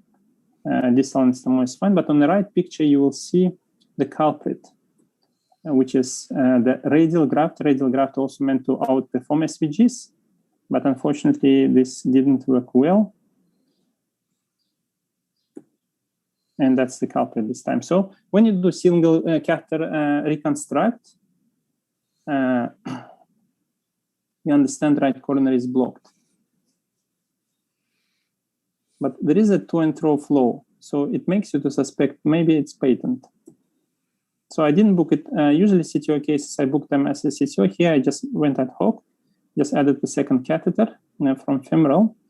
And you can see, in fact, it's not CTO. It's just subtotal, but you can just cross it and do antegrade case.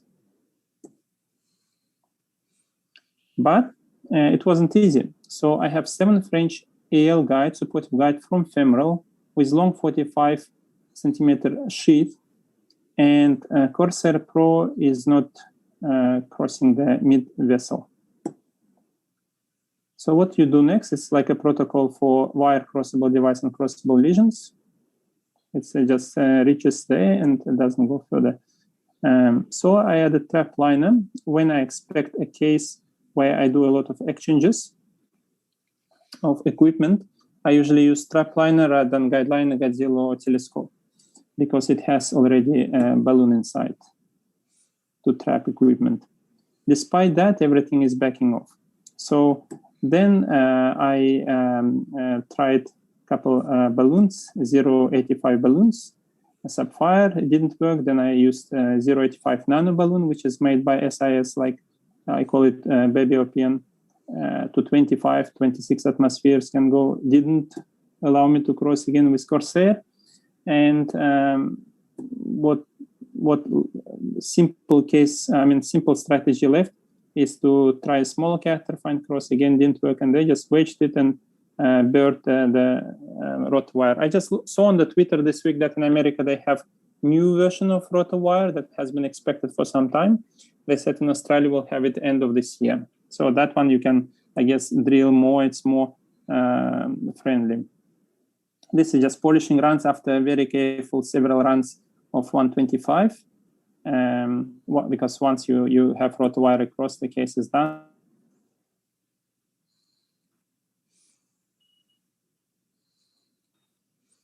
And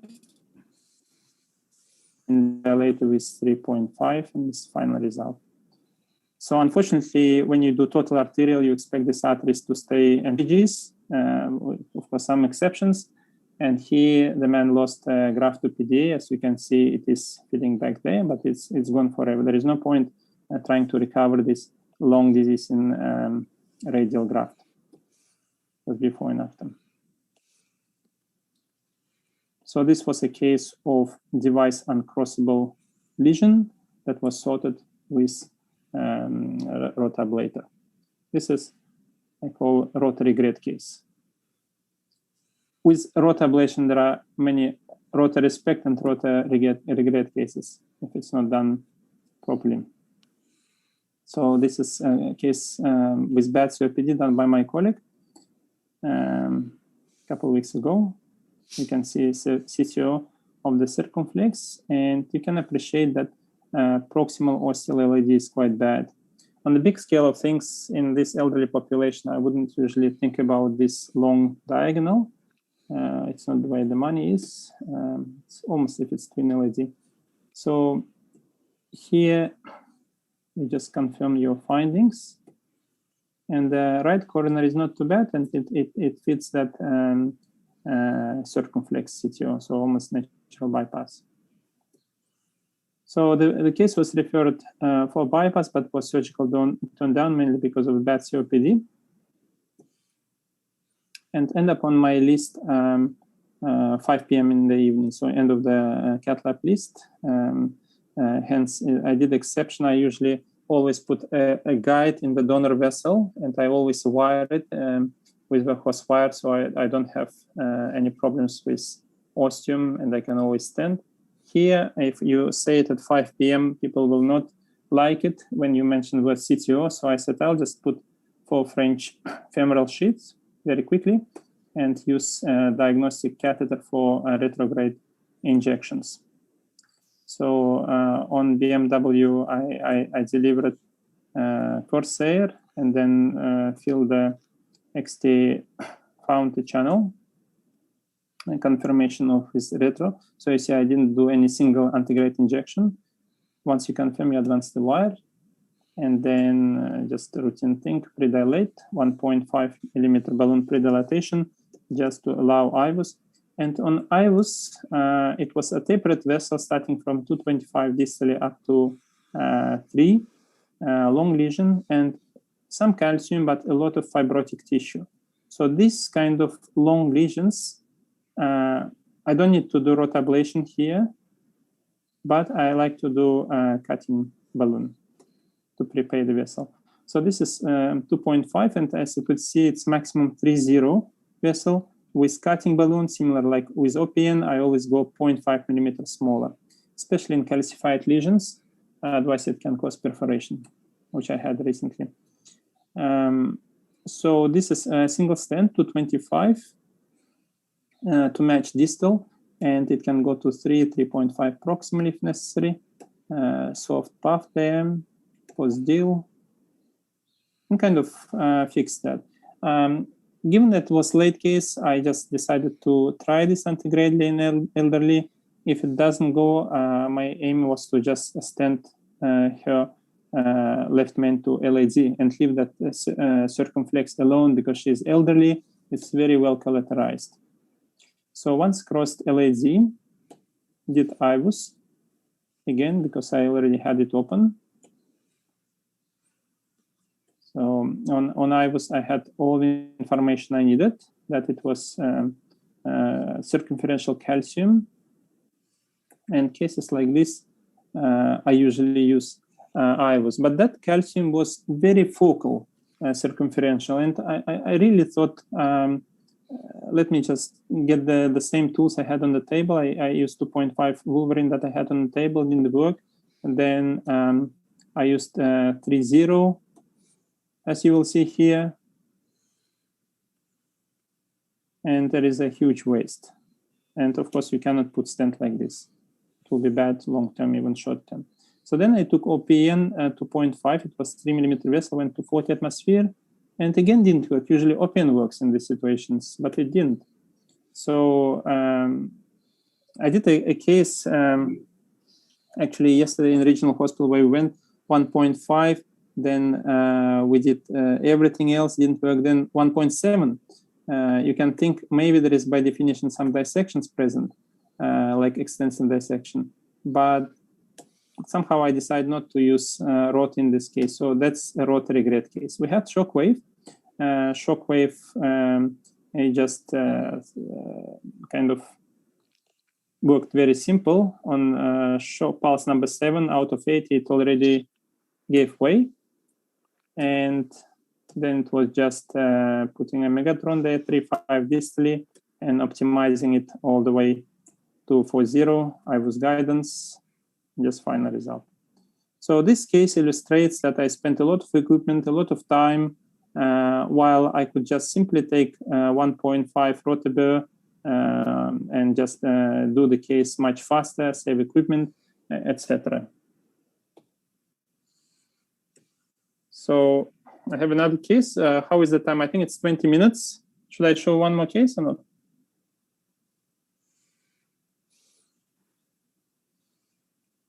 Hello?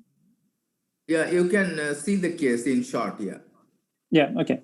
So this is just a 36-year-old man with positive stress echo. This is his LAD, a very small stump of LAD, as you can see. With ipsilateral and contralateral collaterals.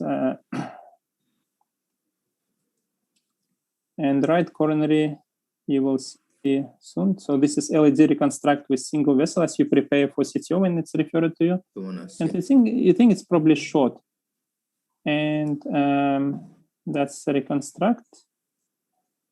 But when you bring the patient and you see here 3 months of medical therapy failed, and then he comes back. So it's by radial, left distal radial. And you will see that, in fact, it's very short.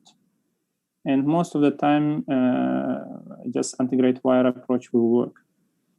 So feel the XTR supported by Corsair went to diagonal, and then redirected balloon, workhorse wire, and IVUS. IVUS showed me that even though it's 36-year-old man, he doesn't have calcium, but it's so fibrotic. It's been blocked for some time. So again, for a case like this, to prevent long-term recoil, and ISR. I like to use cutting balloon. It's very simple, just a few inflations, no injections here, after each inflation and so on. In antegrade, in situ, you try not to inject.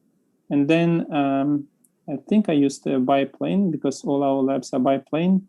Usually for positioning, you do some injections. And then optimization port, again, and this is, remember, this is 36 years old man. This is ostial LAD. That's final result. So again, cutting balloon here was very beneficial versus just NC, which pushes soft tissue to the wall. Cutting balloon allows to do cutting, and I guess it will have longer term better results. Okay, that's all from me, case-based presentation. Let's have questions if you have. Yeah, thank you, Dr. Rustem, for your fascinating lecture and showing us all the beautiful cases, how you have managed and your decision prudence in all the patients. So I open the discussion and I can see Dr. Shirish Shiramot. Shirish, any comments? Yeah, in this last case, Dr. Rustem, LAD is totally occluded. You decided to use a Flextome. Wolverine, yep. Yes, yes. So we do an initial balloon and then take a Wolverine, right? Correct. Yes. And how much you work before you take the stent? I mean, you do work with non-compliant balloon, make imaging to make sure that the stent will have a full expansion. Yes, it depends on the case. In this case, it was 36 years old man, and I was showed that it's mainly fibrotic soft tissue rather than any calcific. There was no circumferential calcium. So after 1.5 millimeter pre-dilatation and running, I think I usually take 2.0 NC to prepare channel beta. Then I took Wolverine 3.0, run it all the way through the expected lesion where I put a long stent. And I can see on angiography, on fluoroscopy, that my balloon opens well. I didn't run another IVUS, I just put a stent. And then after that, I would do another IVUS and then optimize the stent with 3 or 3.5 balloon if necessary, and then we'll run IVUS again. Running IVUS is very fast, and it's always on the table. Comparing to OCT, I guess case like this, you could do OCT as well. But majority of complex cases where you avoid antegrade injections, IVUS is much better. And this is young patient. You want to do it once and properly. Dr. Roy, any comments? Jashpal, Dr. Devabrata Roy, yeah, Dr. Anil Mitra is there. Sir, in your first case, in one of your cases, a RCA ISR, where it was a 2.5 underexpanded stent causing an ISR, you chose to do a rotablation upfront in this patient. Although the cause of this ISR is basically an underexpanded stent, on top of it there is growth of fibrotic tissue. Why not high pressure balloons like OPN balloon and cutting balloon? And why did you choose rota here upfront? Because the case, I studied the case. We record all the cases on the server, and it was done 1.5 years before me. I studied it well, and they used so much equipment, 3.0 balloons, NC balloons, everything. Nothing worked. Every time they inflated that, there was a waste. They even wasted 2 stents because they couldn't deliver that, and they damaged the stents. So that was the main reason. Of course, if it was done somewhere else and I didn't have records, didn't have films, of course I would put a better guide, support, maybe 7-8 French even for a case like this, body wire, and I would try to do NC balloons. The benefit of this was because I have information.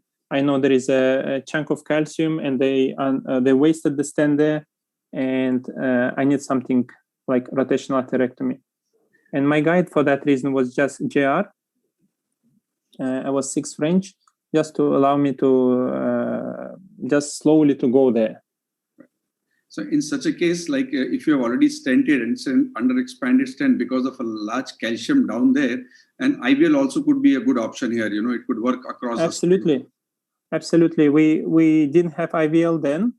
In fact, I have a very interesting case, but which I like to show where similar situation where 2 layers of stent in the old calcium, even then IVL didn't work.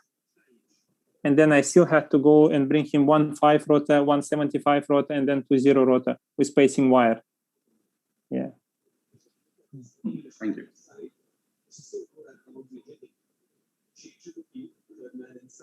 So, Dr. Gary Minch, have you got any special message? So we have 900 plus delegates watching the show. And thank you, Dr. Rustem. We are 10 minutes late. Thank you very much for your excellent cases and also the messages. And we learned a lot from your great lecture. Dr. Gary Minch, have you got any small message in this sort of patients? How we can be helped by IVUS?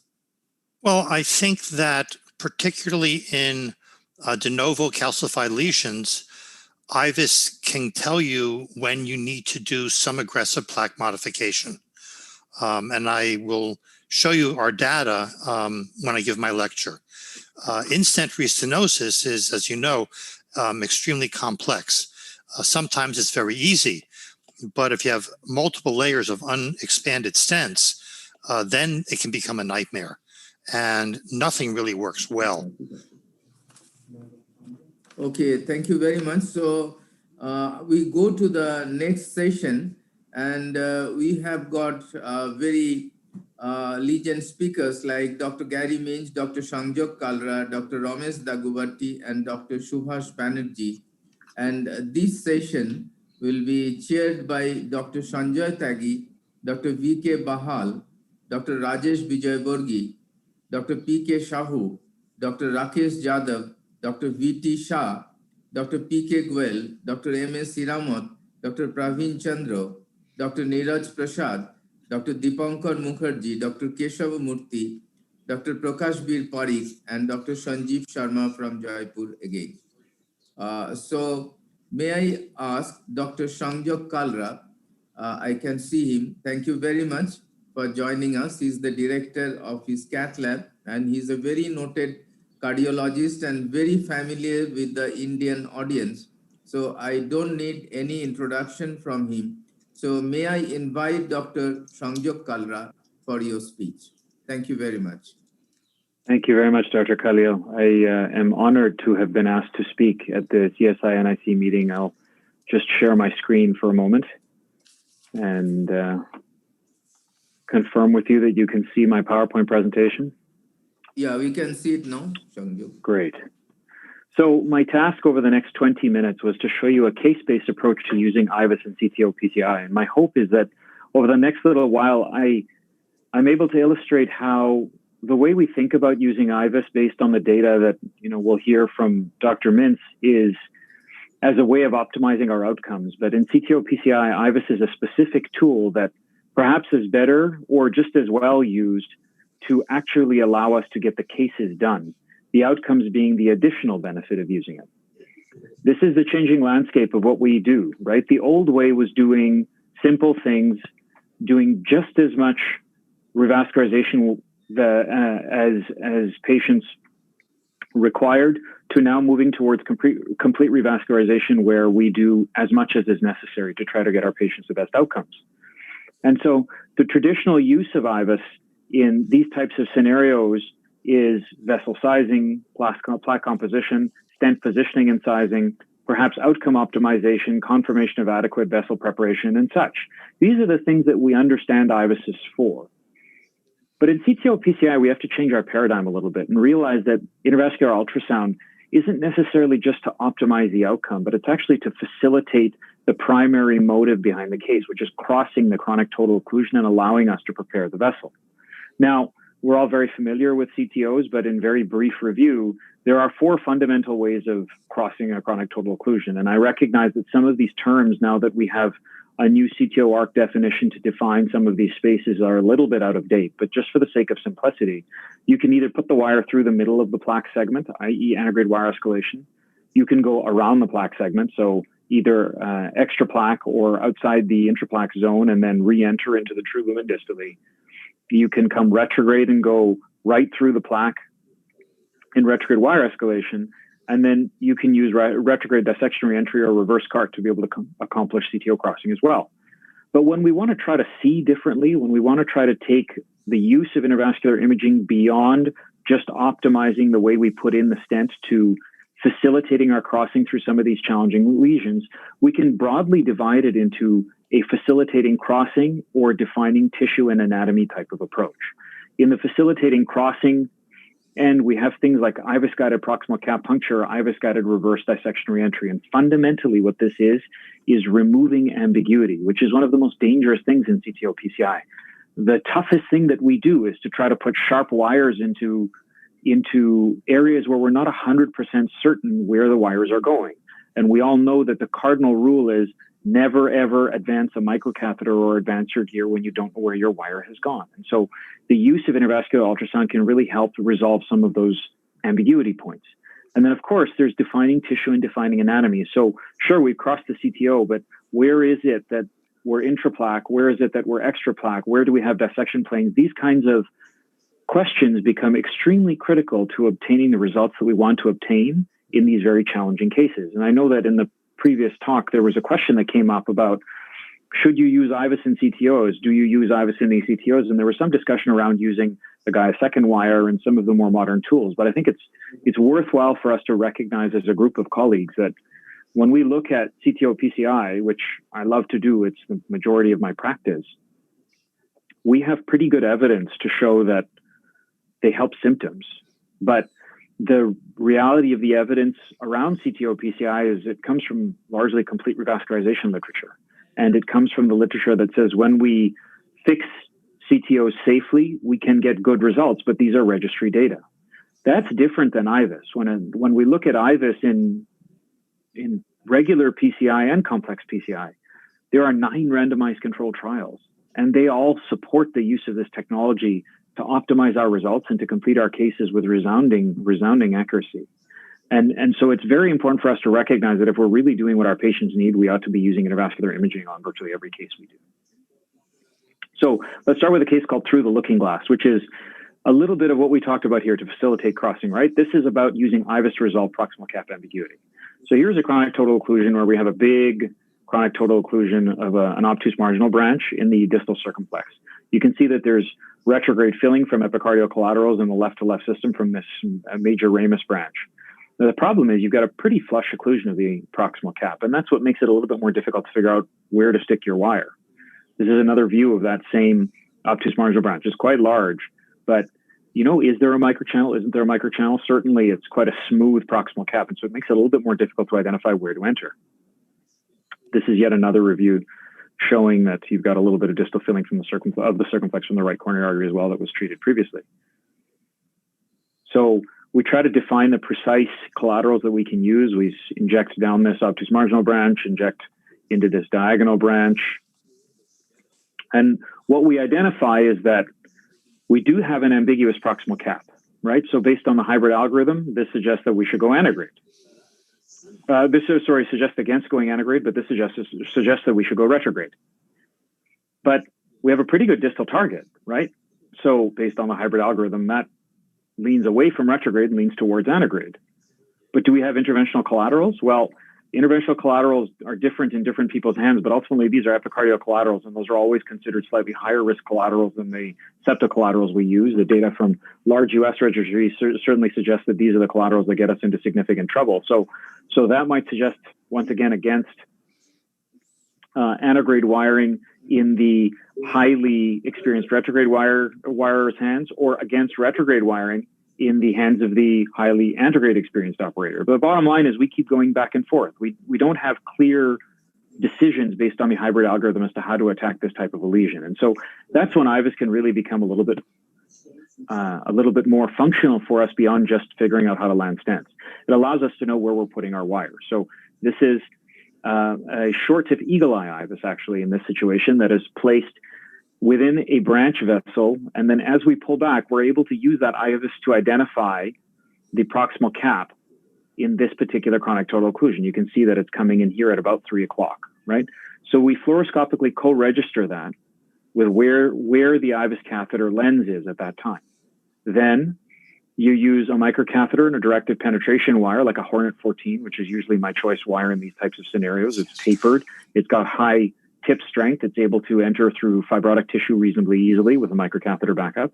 And we puncture right into the structure of the vessel. Great. This is CTO PCI, right? Dissections don't scare us. We're in the structure of the vessel. This case is moving forward.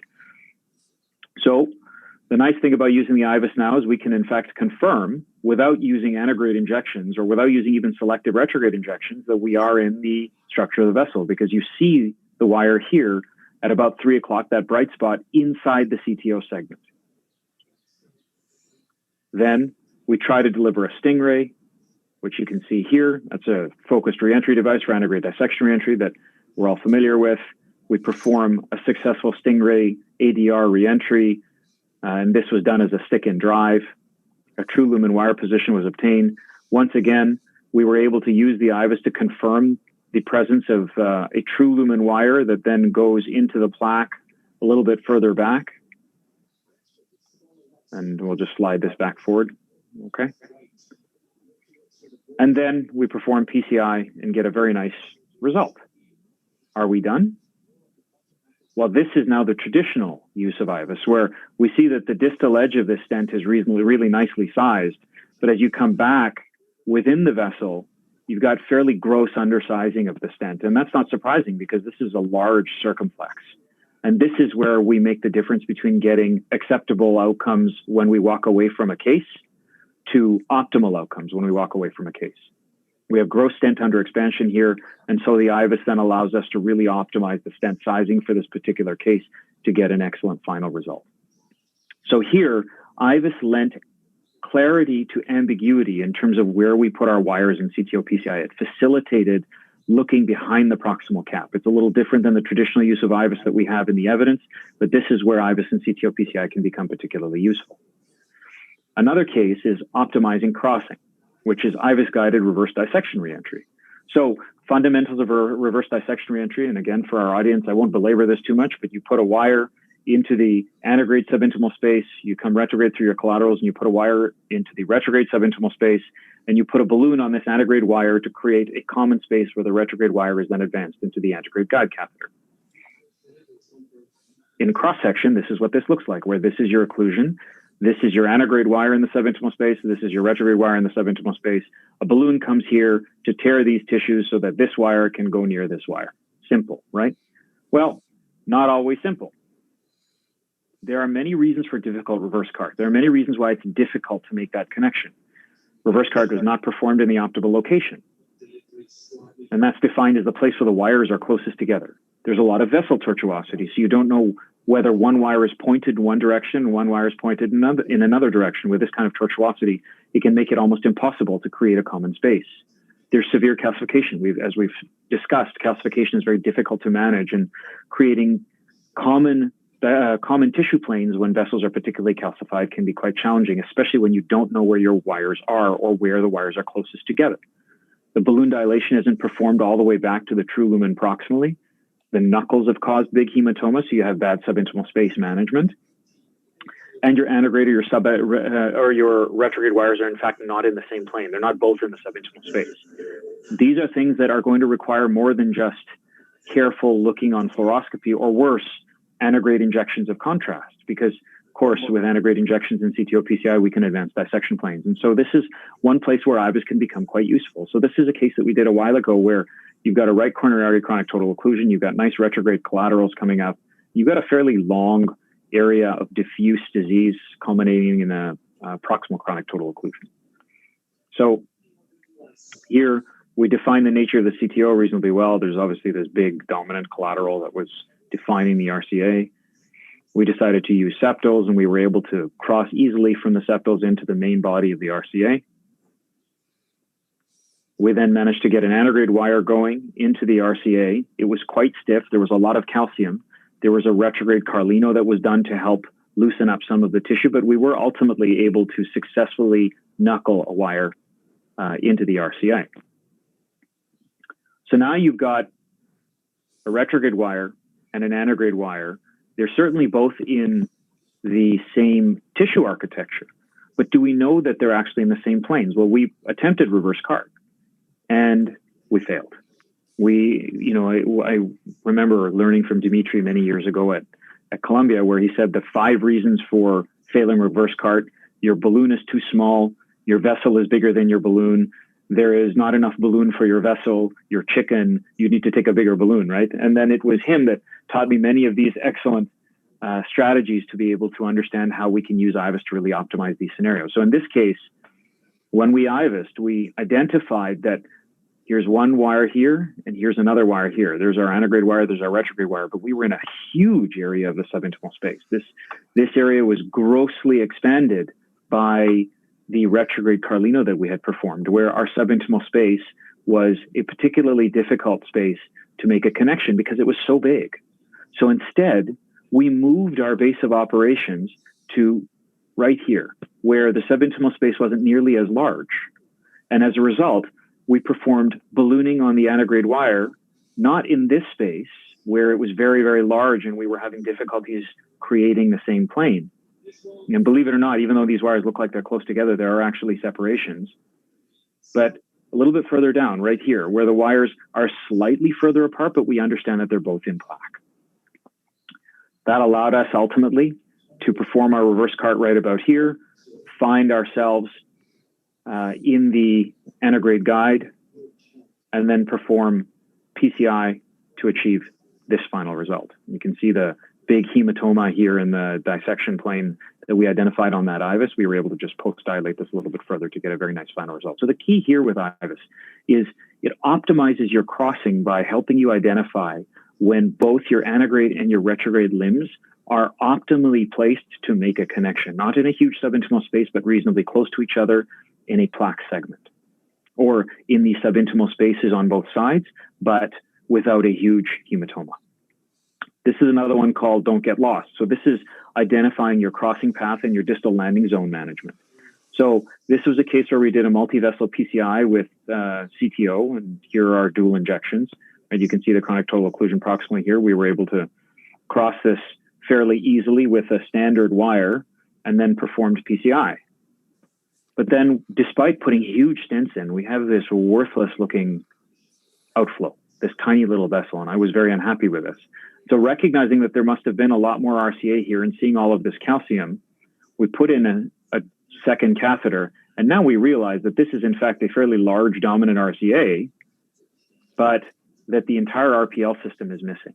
So now how do we go about getting this? Because this is now stented over and it is very, very smooth, right? So it's very difficult to identify where this connection takes place. And here we can use IVUS in a couple of different ways. We identified the proximal cap with IVUS, and then we're able to use it to enter the occlusion segment, same way we did in the first case. But now we take a hydrophilic wire, and hey, sometimes it's better to be lucky than good, right? So we have a Fielder XT in this situation that was knuckled, and boom, you see it pop very, very nicely into the true lumen. The problem is there's a whole bunch of branches back here. So do we now just balloon this and leave it to heal, or can we stent this, recognizing that we need to make sure our entry into the true lumen in this branch happened before the other branches in the RPL system? And this is just proof that we're true lumen here when we look at the retrograde entry, but I don't know whether or not this is subintimal here. The wire is subintimal here. So if I stent from back here to here, I'm going to shut this whole section down. There are data in JAK-CI just this year showing that when you lose side branches of any significant importance, the outcomes are abysmal with CTO-PCI. And so this is actually a particularly germane piece. You need a very deliverable, relatively thin IVUS with high definition capability to identify these things, which is why, you know, some of the rotational IVUSs, particularly the 5 French Octocross by Boston or the 6 French HD, are particularly good IVUSs for this purpose. So you can see that, unfortunately, this is not playing as well as I would like, but you can see that where we started, we're in the true lumen. But then as we come back, this is where the false lumen begins. Now, as we look on the IVUS, coming back here where we started, and slowly coming back, you'll see that there's the branch. There's the branch coming off right here, and that's still true lumen, okay? But then as we come back, we see your subintimal space starts to come in right here, right? Where your true lumen now is here, and you're in the subintimal space here, right? So SI, true lumen. But remember, the entry into the true lumen was before the branch came off, which we just proved with the IVUS. And so then as we come back on the IVUS, we can identify here now, we're back in the occlusion segment, and this is true lumen again. You co-register this on the fluoroscopy so you understand exactly where you are. You know exactly where to land your stents and balloon. This is coming back into the RCA. And ultimately, we were successful despite that in achieving this final result where every branch was preserved and where we had good outflow now into the true dominant RCA that we wanted. And as you can see, there's an impella in this patient because the EF was very low. So these are the types of individuals who really need every branch open if you can get them. And then for one more case to show you, this one's called optimizing your results. Make sure your investment pays off, right? And this one I found, I mean, when I saw this as the operator, I was shocked at what I saw, and it taught me a lot about CTO-PCI in general. But this was a CTO-PCI in a 63-year-old guy with chronic kidney disease. Severe kidney disease, lots and lots of calcium, not an overly long CTO, looks like something that, you know, we should be able to get, right? The good septals coming into the distal RCA. There's filling all the way up into the proximal vessel. There's a bunch of bridging collaterals here, but it looks, you know, it looks doable. Unfortunately, we failed for a variety of reasons and decided that we would have to invest. So investment procedures we've identified through the data work pretty well, right? There's good TIMI3 flow now. There was a tight lesion up here proximally. We ballooned that. We used subintimal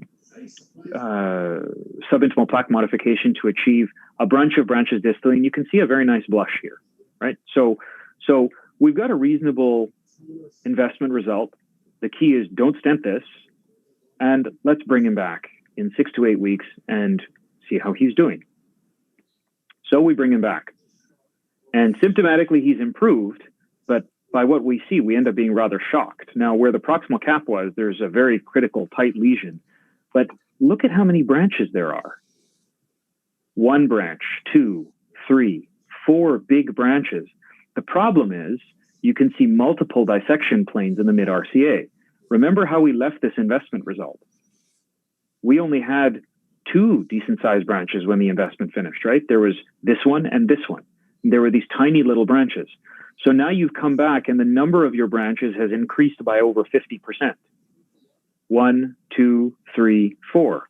The challenge is, I don't know which lumen is giving rise to which branch because there are about 5 dissection planes in the middle of the vessel.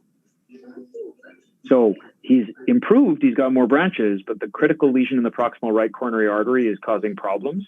And there's now an impetus to fix this. So when we do the angiogram, one of the things that we recognize on the angiogram is that in fact there is flow antegrade in the true lumen here that then becomes the subintimal space, and that the flow is in fact, the flow is in fact going back up the true lumen on this side of the vessel, right? So if we can let this play for a moment and pause it at the relevant segment right here, you can see that flow is coming down antegrade, but then actually this is all false and then goes back up the true lumen here and then starts to fill true lumen down here and starts to fill false lumen down here. So great. How do we stent this? Recognizing that on IVUS, we've got a big subintimal space where our wire went very, very easily because this is now matured and healed quite nicely. But with this true lumen space on the side giving rise to another 1 or maybe 2 branches, do we just leave it alone? Well, remember, he has symptoms again. He had a proximal RCA lesion that had recurred too. Do we pick a branch? Well, we know that losing side branches is not good in CTO-PCI. Do we just do a full metal jacket of the RCA and hopefully they all stay open? You know, as you've heard Bill Lombardi speak many times, I'm sure hope is not a strategy. We've got to identify and understand the vessel. So the problem here in this guy is that he has an important RCA lesion at the proximal vessel, right? And that's what's limiting flow to all of these branches. But there's all kinds of plaque here as well. And so figuring out where to land your stent becomes an exercise in identifying where the connections are between these various false lumens to try to identify where to stent. This is what it looks like when he comes back, right? So you've got this, I'll rewind the IVUS here. You've got this IVUS plane. So you've got big false lumen here. You've got the true lumen on this side. Then you kind of go back and now you've got a little bit of false with some open dissection planes here. Then you're coming back into a confluence of true versus false. And now you're coming back into true. And so what you can see is that there are various different connections coming off of this sort of confluence point.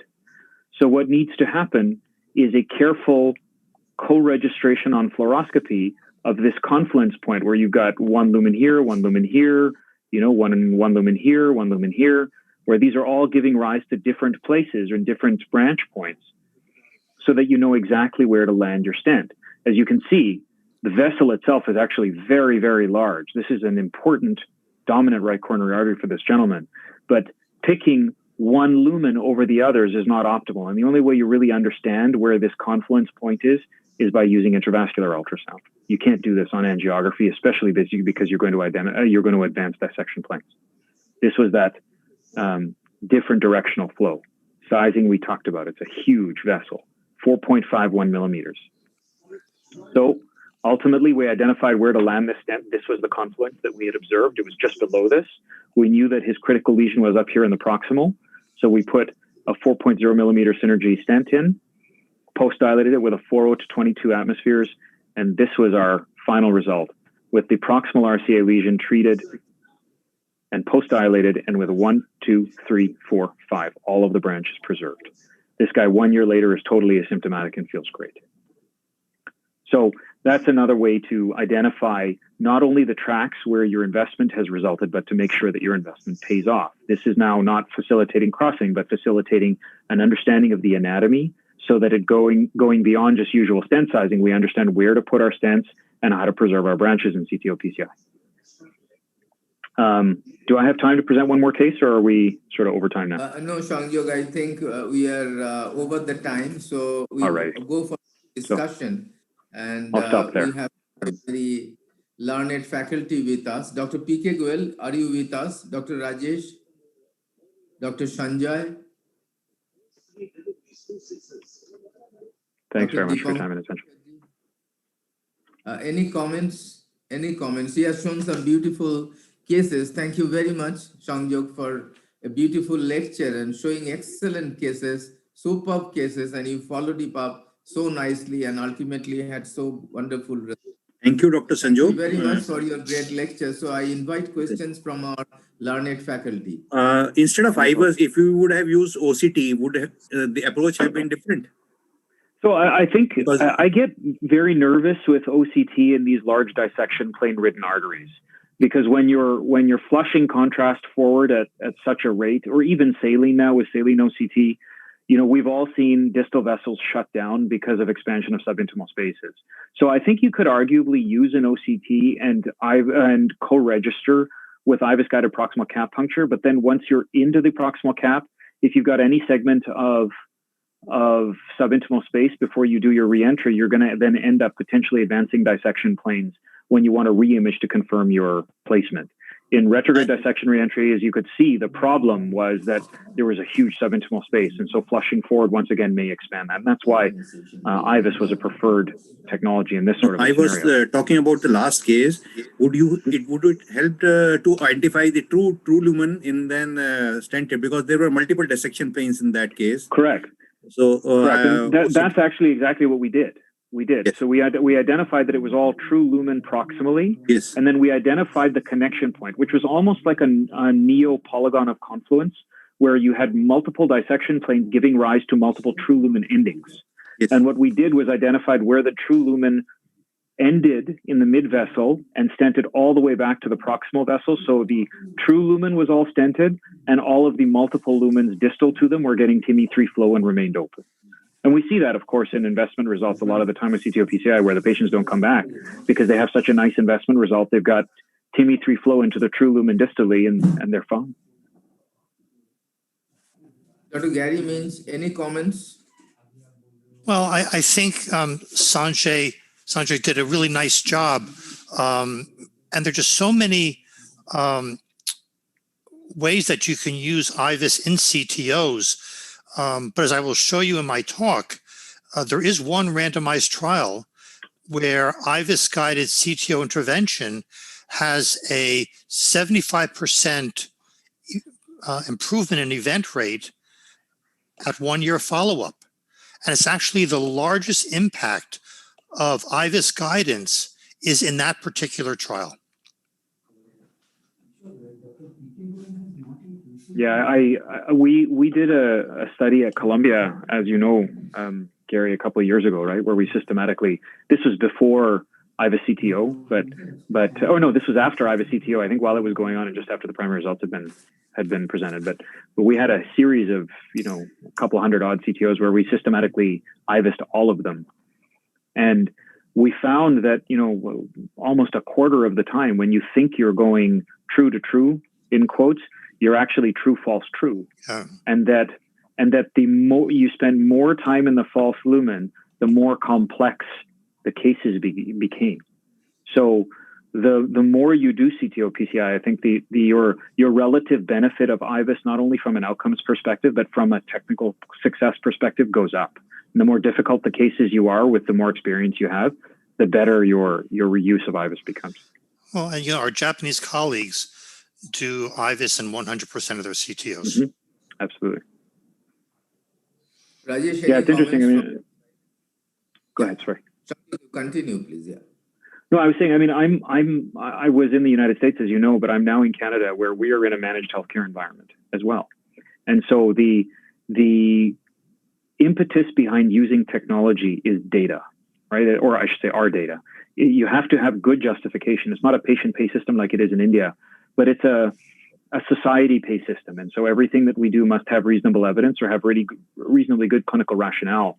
And despite being in that type of a system where IVUS catheters are expensive and not funded here, our institutions recognize the importance of this technology and are pushing to make sure that it is very available to operators, because we realize that a Jackie Schroff film comes to mind, right? Where they say that the more you sweat in peace, the less you bleed in war, right? And I'm sure many of you will recognize the film, right? So the more you spend the time to understand the vessel where you're stenting, the better your results are when you leave it the first time, the less likely you are to have to come back and fight a war. I think the data show that pretty clearly. From our faculty? Any comments from faculty? Dr. Sanjay Tyagi, Dr. Hiramak, Dr. Rajesh Vijayavargi, Dr. Bahal, Dr. Dipankar Mukherjee.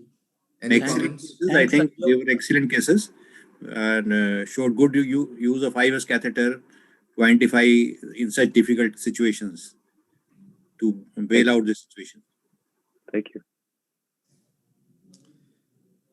So thank you very much, Dr. Sangjok Kalra, for your beautiful lecture and beautiful demonstration of very difficult cases under practical scenario.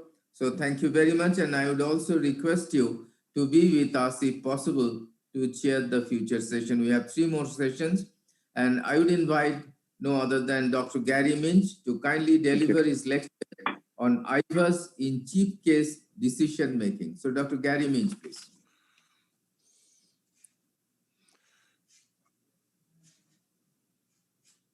For some reason. Give me 1 second.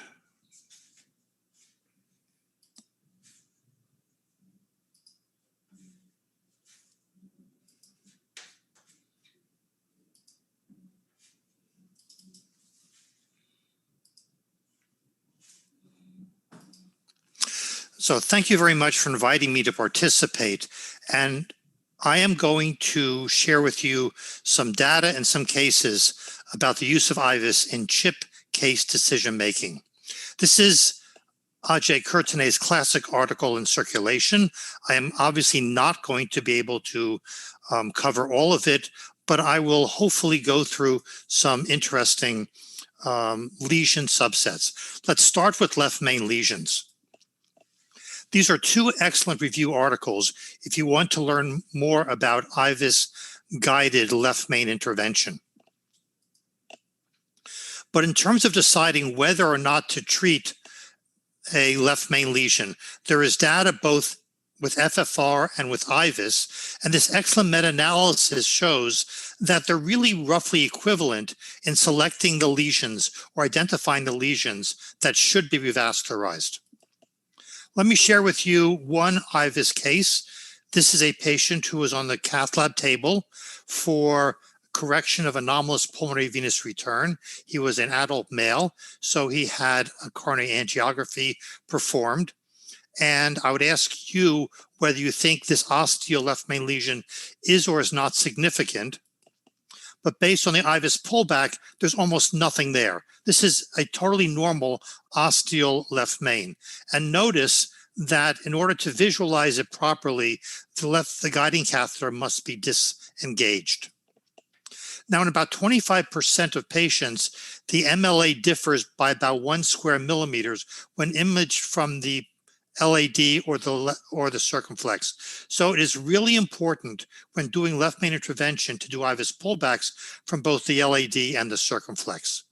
Here's a clinical example. Here's the angiogram. This is probably a 110 Medina classification. By the circumflex and LAD pullback, here's the left main from the LAD pullback. Here's left main from the circumflex pullback. And notice that it's much smaller. And this is the correct MLA. This is the result of angulation. It's also impossible to assess the circumflex from the LAD pullback or vice versa, and they don't have anything to do with Medina classification.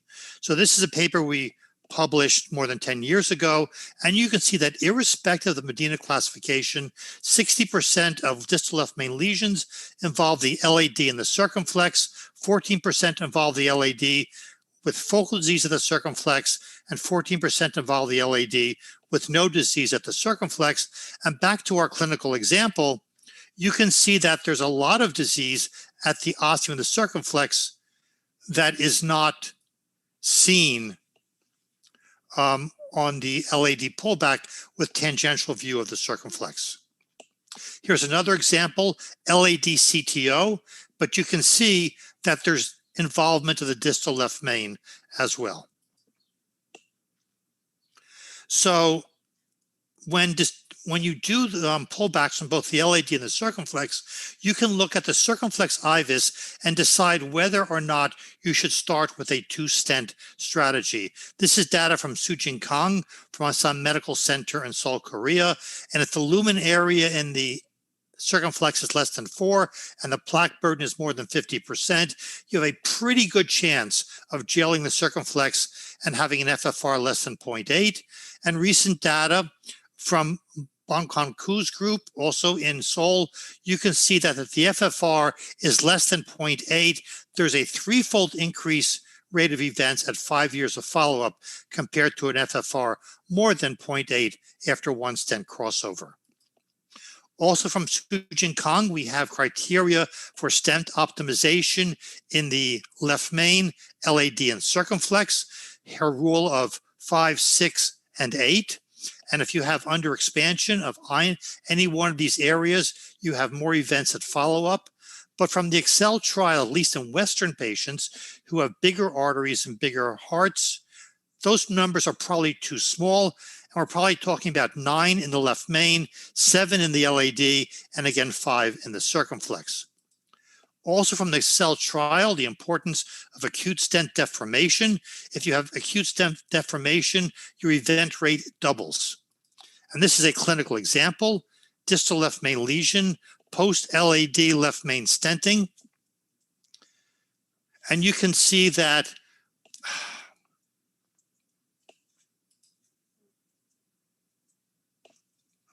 the stent was underexpanded.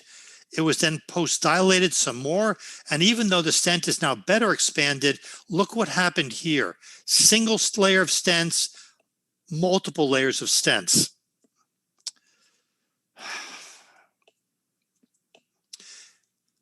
The stent area in the left main has decreased, and we now have clear evidence of stent deformation.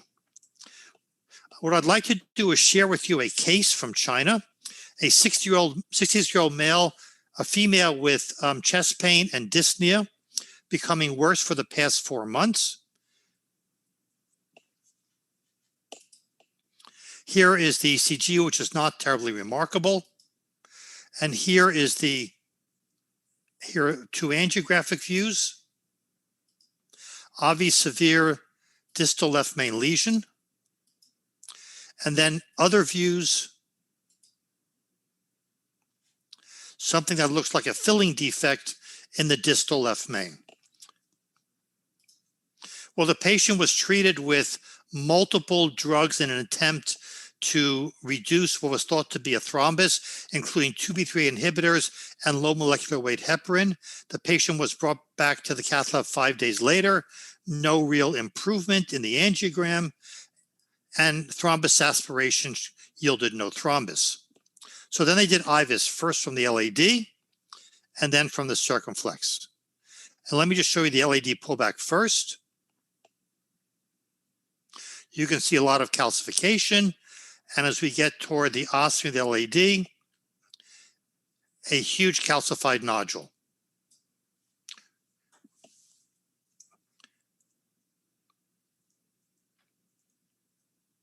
And if the pullback from the circumflex, similarly, a huge calcified nodule at the ostium of the circumflex. So what we have is a calcified nodule involving the distal left main bifurcation, the ostium of the LAD, and the ostium of the circumflex. Here are some still frames to highlight it. And the patient had stent implantation with a DK, with a crush technique, and an okay but not great result. In terms of data, there are now 4 meta-analyses looking at the studies comparing angiographic versus IVUS-guided stenting in left main disease, and you can see a reduction in cardiovascular mortality of at least 50% in each of these meta-analyses. The most recent meta-analysis shows a reduction in all-cause mortality by 40%, cardiac mortality by 60%, and stent thrombosis, MI, and TLR as well. And this is the largest randomized trial in China, a reduction in cardiac mortality from 6% to 2%. And this is from BSIS, which is a national registry in the UK of over 11,000 left main PCI, half of them imaging guided, half of them angio guided, showing a nationwide 34% reduction in 1-year mortality with IVUS guided left main stenting. Calcification, as you have seen in previous cases, is a real problem. I wrote this paper almost 30 years ago, highlighting the limitations of angiography in assessing calcification. And we now have a paper that hopefully will be in press in Circ Intervention with a IVUS calcium score predicting stent under expansion based upon a length of calcium of at least 270 degrees, a calcium nodule, a small vessel diameter, and the presence of fully circumferential calcium. And if you have a score of at least 2, you are reliable. You can almost guarantee that your stents will be underexpanded. So here's a clinical case, 45-year-old male with type 1 diabetes and chronic renal failure on hemodialysis. This is his right coronary with a calcified nodule in his right. Notice the calcified nodule, long length of calcium, and circumferential calcium. His score is 3. And after stent implantation with the highest pressure balloons that we have in the US, stent expansion was only 45%.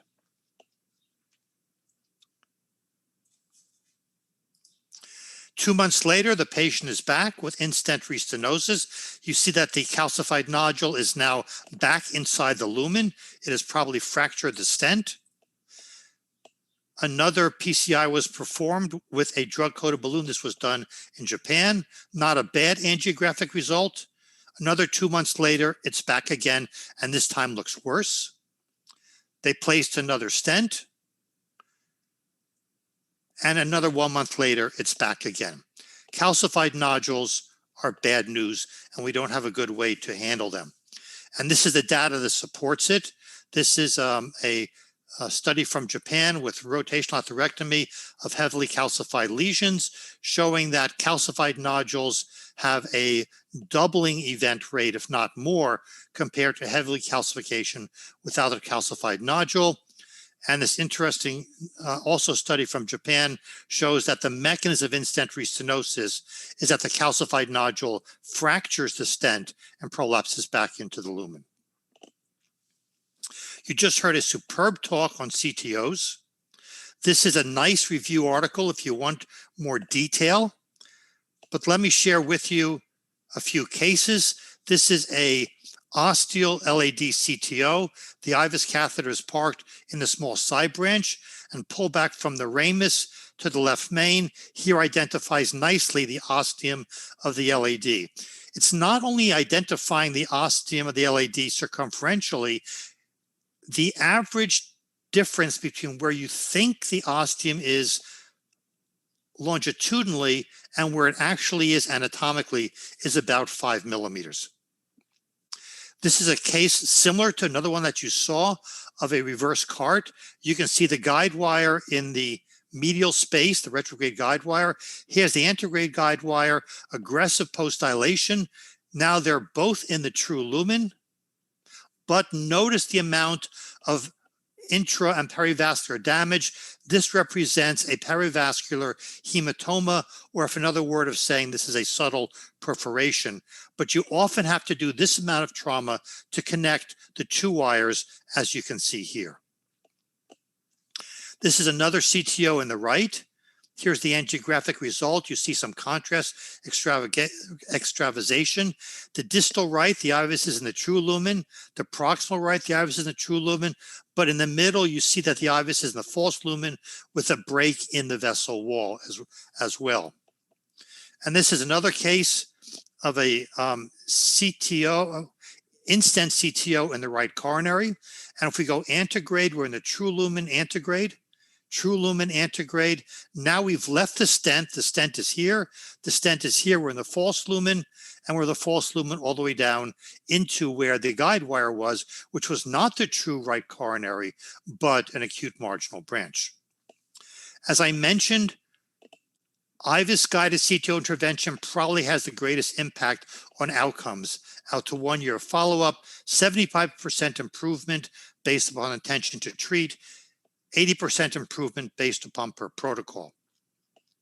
Myocardial infarction, there's now data from the CAMIR registry in Korea. This is an online registry of STEMI patients showing that IVUS guidance reduces patient and device-oriented cardiac events based upon a reduction in all-cause mortality and cardiac mortality.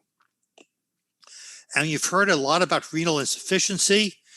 The prevalence of contrast-induced nephropathy increases with baseline renal function and the amount of contrast that is used, and is paralleled by an increase in mortality. If a patient presents with chronic kidney disease and develops contrast mortality, the mortality at 1 year, contrast-induced nephropathy, the mortality at 1 year is 25%.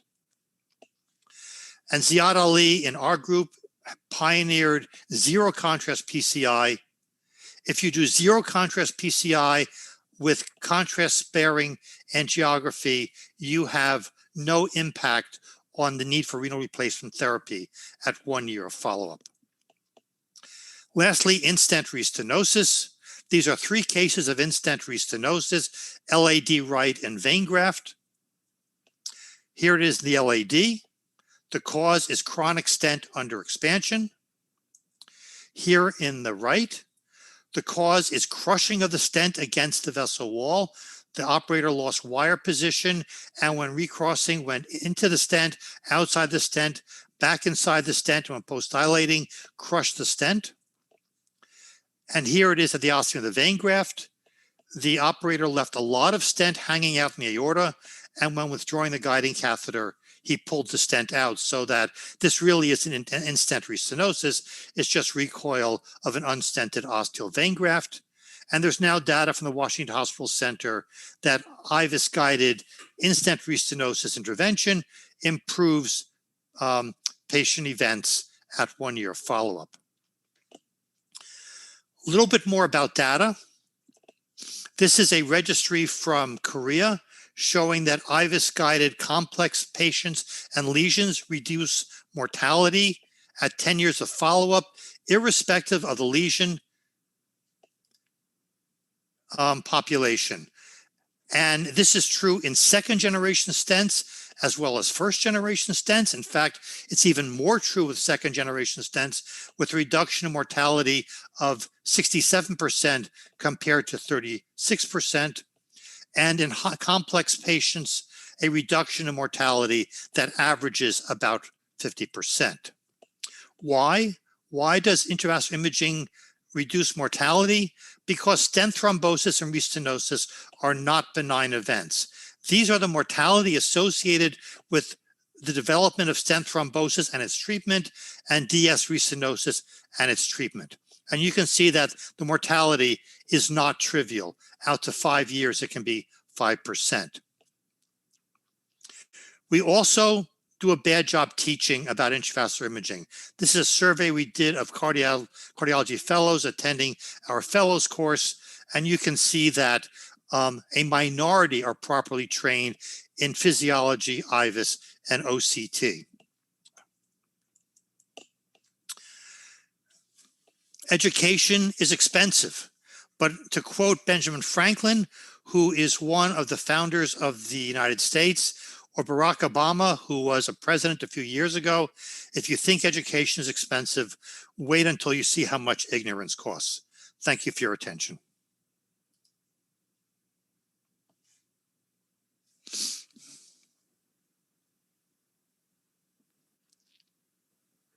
Thank you, Professor Gary Minch, for your magnificent lecture. You not only gave a very good lecture, but also you have shown us that how different the cases may be and how IVUS helps. Also, thank you very much for showing the Korean data that IVUS reduces mortality from 17% to 10.2% on that part. So thank you very, very much. Now the session is open. And without wasting any time, we have Dr. P.K. Goel with us and Dr. Rakesh Jadhav and Dr. Dilip Kumar. So all are doing many cases of cheap lesions. So your short comments, please. Dr. Goel first. Make yourself unmuted. Dr. Goel, you are not audible. Great. Okay, that's fine. I think it was a fantastic lecture, I would agree. And IVUS today has certainly increasing role in interventions. And the mortality outcomes and the patient clinical outcomes that follow up are certainly better if you do IVUS-guided procedures. This is what I have observed. And left main cases, I think he showed a few examples. In fact, if you ask me, well, I probably do imaging-guided left main interventions in more than 80% of the cases. And the other thing which I would like to ask Dr. Gary Minch, if it's the time permits, what is your thought on the size that we, because by IVUS what we get is the true size of the vessel. So we can put bigger size stents and stuff. And so we get better results. This is also one of the reasons why we get better results. So what is your take on the size of a vessel that you see on the angiogram versus the size that you see on IVUS? So do you think there is a correlation? Because we did work out a correlation. So what is your thought on that? Because well, I mean, there's certainly a correlation. The question is, what is the average difference? And the average difference is between 0.5 and 1 millimeter. And the percentage difference, is greatest in smaller vessels. Is more in the smaller vessels. The percentage difference, not the absolute difference. Yes. Actually, we just worked out a study on left main cases where we had the left main, the osteoproximal LAD, and the osteoproximal circumflex. measured in those cases where angiography can show us reasonable sizing to be done on angiogram, and then correlated it with the IVUS pictures. And there was a correlation that came, which was nearly a straight line in an equation y is equal to mx plus c. That is the true size is y, which is the IVUS size, is about 0.75 plus 1.05x. In the sense you multiply the angiographic size by 1.05 times and then add 0.75. The similar analogy as you were saying, in smaller vessels you will add more, in bigger vessels you will add less relatively. So if I'm something like that. We I'll make did just it one. Yeah, please. So proximal LADs are never 3 millimeters. They're more than that. They're more than that. Yes. Left mains are never 3.5 millimeters. Correct. So that is what that is correct. So that is what I would. I'm just saying the same thing. No, so people putting 2.5 or 2.75 stents in proximal or ostial LADs are always undersizing them, and that's what is not correct. And that's where IVUS helps. But if you understand this logic, then probably you could even do it without IVUS. If you but when you look at the mortality data with left main, which is driven primarily by the minimal stent area, which is not 100% predictable by the angiogram, no matter what it looks like. The entire UK had a 34% reduction in mortality with left main intervention. And the interventionalists who had the greatest increase in patient survival were the ones who did the most left main procedures. I mean, that's so, this is a national study. It's not 100 patients here, 100 patients there. This is a national mortality outcomes, National Heart Service registry study. Yes, so probably the experience counts and the size that you put into the left mains and proximal LADs, that also counts. Yeah. So Dr. Rakesh Jadhav there, Dr. Dilip Kumar, Dr. Rajesh Vijayvargi. So that means a very nice presentation. I just want to add some clarification on the 2 points. One, as you mentioned about, say, angiographic versus IVUS correlation and the mathematical figure of, say, 1 or 1.5 millimeter difference between the two. Your first case has a marked difference between the angiographically left main disease versus IVUS, which didn't show any disease at all in the left main. So how do you explain this one? And the second comment about say, importance of calcium depth, which is there in the OCT and of course not there in the IVUS. Is it going to have a technical and clinical outcome effect during the PCI of a calcified lesion? Yeah, Please. So the left main is the coronary segment that's least reliably assessed angiographically. And within the left main, the ostium, the orosteal junction, is the location that's least reliably assessed. These are angiographic artifacts caused often by the angiographic catheter. I have a whole series of ostial left main lesions just like this. In fact, I have an old case before we used to stent these of a patient who had bypass surgery for an ostial left main lesion. The grafts closed. They operated him a second time. The grafts closed a second time, and he had no left main disease whatsoever. Yeah. It was an angiographic artifact. If you see an ostial left main lesion, you should be very suspicious that it's not real. Period. Now, in terms of calcium thickness, obviously IVUS can't do calcium thickness. OCT can. So the calcium scores have to be different. The OCT calcium score factors in calcium thickness, at least 0.5 millimeter has a major impact. Because we can't do calcium thickness with IVUS, we have to use other parameters. And that's why our model includes totally circumferential calcium, 360 without a break. Length, much longer than by OCT, calcified nodule, and small vessels. And in some ways, small vessels becomes a bit of a surrogate for calcium thickness, because if the lumen is smaller, then you have more room for calcium and therefore can be thicker. But the models have to be different. Excellent nice. comment. Thank you. Very Excellent. much, Dr. Gary Minch. Yeah. Dr. Debabrata Roy, any comments? Dr. Roy? Anyhow, so thank you, Professor Gary Minch, again for your magnificent lecture. We enjoyed and learned a lot from your lecture as usual. And let us hope that next time we meet in person. Last time we came a few months back in Kolkata, just before the lockdown. And we remember. Thank you very, very much, sir. And I would like that if you kindly stay with us, I would request you to be with us.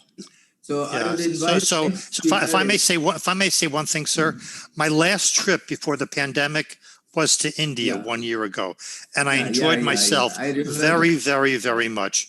And I hope to be able to do it again soon. Unfortunately, I have another appointment in 15 minutes, so I will not be able to stay with you. I'm sorry. Okay, sir. Thank you very much on behalf of NIC CSI, and I would be hoping that you will be available next time also. Thank you very, very much, sir, for your great lecture. So next I will be inviting Dr. Ramesh Dagubati, who is a very close friend of ours and of NIC CSI, and always comes whenever invited and can deliver lecture with a very small notice. He would be talking on a very interesting subject, best practices for treating high-risk patient subset, lessons from Sky position statement.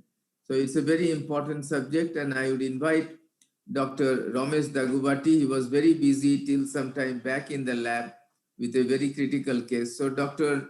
Ramesh, are you there? Dr. Kahali, I'm here, but unfortunately, I'm not able to start my video. But I still am audible, and I can go ahead and give the talk. Is that all right? Okay. Okay, that's all right. Though we'll be missing the video, but what can Raghu, can you help Ramesh in getting it done? Raghu? Are you there? Raghu is our tech expert, so he's very good. So Dr. Kahali, I think it has nothing to do with it's my side. Okay. I think unfortunately, maybe I can go ahead and talk. I mean, most of my friends have seen my face. I think it's really great to be part of this NIC CSI program, and if it is okay, I'll proceed. If not, I can try to reboot my computer. Proceed. You please proceed. You please proceed. It's a great pleasure. Actually, thank you, Dr. Kahali, for giving me this opportunity. And as I'm in between some TAVR patients that I might have to leave after the talk, but I'll do my best to produce this talk that has been allotted to me. So good evening, my friends. Sky position statement on best practices in high-risk lesion subsets is my talk today. This paper has come out from Robert Riley and Farooq Jaffer and all our other colleagues of mine who are in the Sky board members as well and in the publication committees, as you know. So the objective of this paper has been to go back and look at the state-of-the-art clinical evidence that we have and give procedural guidance to optimize outcomes for all the physicians that are practicing. So first of all, let's start off with the pre-procedural assessment. There are several scoring systems. Start off with the STS score, whether the patient should go for bypass surgery or not, to Roxana Mehran's contrast-induced nephropathy score, Euro score, and the syntax scoring, as well as multiple scores, as you know, for high bleeding risk and everything. So this is a statement that actually just shines light on how probably you can assess the patient's risk and actually be more neutral in discussing with the patient's benefits and risks and alternatives for that patient. So what we do in our cath lab is always we have a syntax score, as well as we also look at the TAVR risk mortality versus STS risk mortality for that patient, and look at everything in conjunction. And then we bring a patient back to a conference where a heart team is the surgeons, cardiologists, cardiac heart failure specialists, everybody is there, and we discuss about that particular patient. So heart team discussion is very important, and we document that as well. And complete revascularization is also very important for achieving the optimal results in these patients. And knowing whether we can do that is important. And how do we tackle with surgical turndowns or high-risk surgical patients? That's sometimes we come across these patients. And then acute coronary syndromes or STEMI patients, and people with the impaired LV function and cardiogenic shock, renal insufficiency, diabetes, and concomitant valvular heart disease is also really great to deal with, how to know. So this is a paper from Patrick Serrois, and he actually looked at the XL patients who left main, and then by simulation, they created a Fourier mortality on syntax 2 scoring system. So if you see this paper, you look at it and there are several subsets of whether the patient has COPD, diabetes, age less than 65, more than 65, and all of them. You can see that actually by doing this type of risk scoring system, you can say that a patient who would be favored bypass surgery are only less than 5%, even if the syntax score is more than 22 and up to 32 for left main in Excel studies.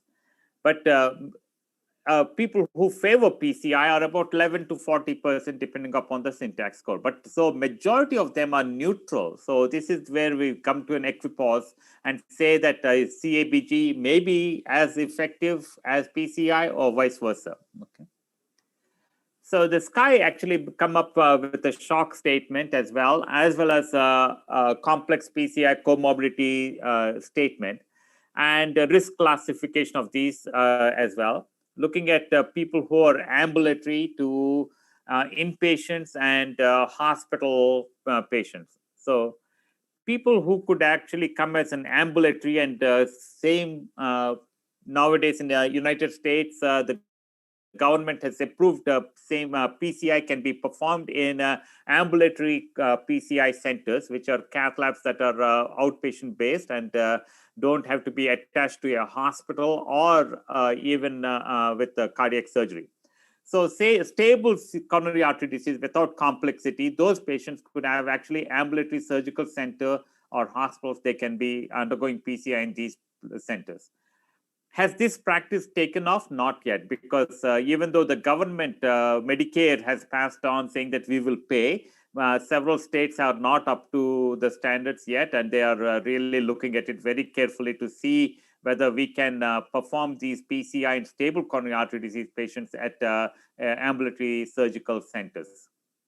But otherwise, complex comorbidities, complex PCI, or those patients we'll talk about with the EF less than 13, New York Heart Association class 3 to 4, chronic kidney disease, severe anemia, contrast allergy, severe peripheral vascular disease or aortic stenosis, and patients who have coagulopathy, pulmonary hypertension, lung disease, or by anatomical criteria, left main, bifurcations, all of them, actually all chronic total occlusions, they have to be performed in a hospital. Okay. Whereas in the AE classification is the people who are in a cardiogenic shock or cardiac arrest, they of course have to be performed only in a hospital and not as an outpatient, they are inpatients. So some places actually complexity, can it be done as an ambulatory, meaning they are not done at outpatient cath labs, but in a hospital, but they come from a home and go back home on the same day. That's a possibility.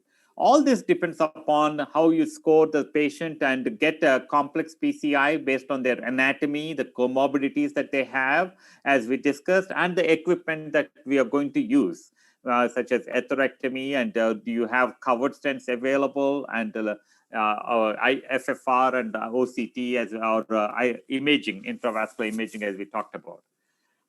And going to the other extreme, people who need a ventricular support are the ones that probably they might need a right-sided support in acute coronary syndrome, cardiogenic shock, or people with some aortic stenosis might also initially have a impella placed before, or a tandem heart that is placed before intervening on those particular left main or LAD bifurcation type of vessels.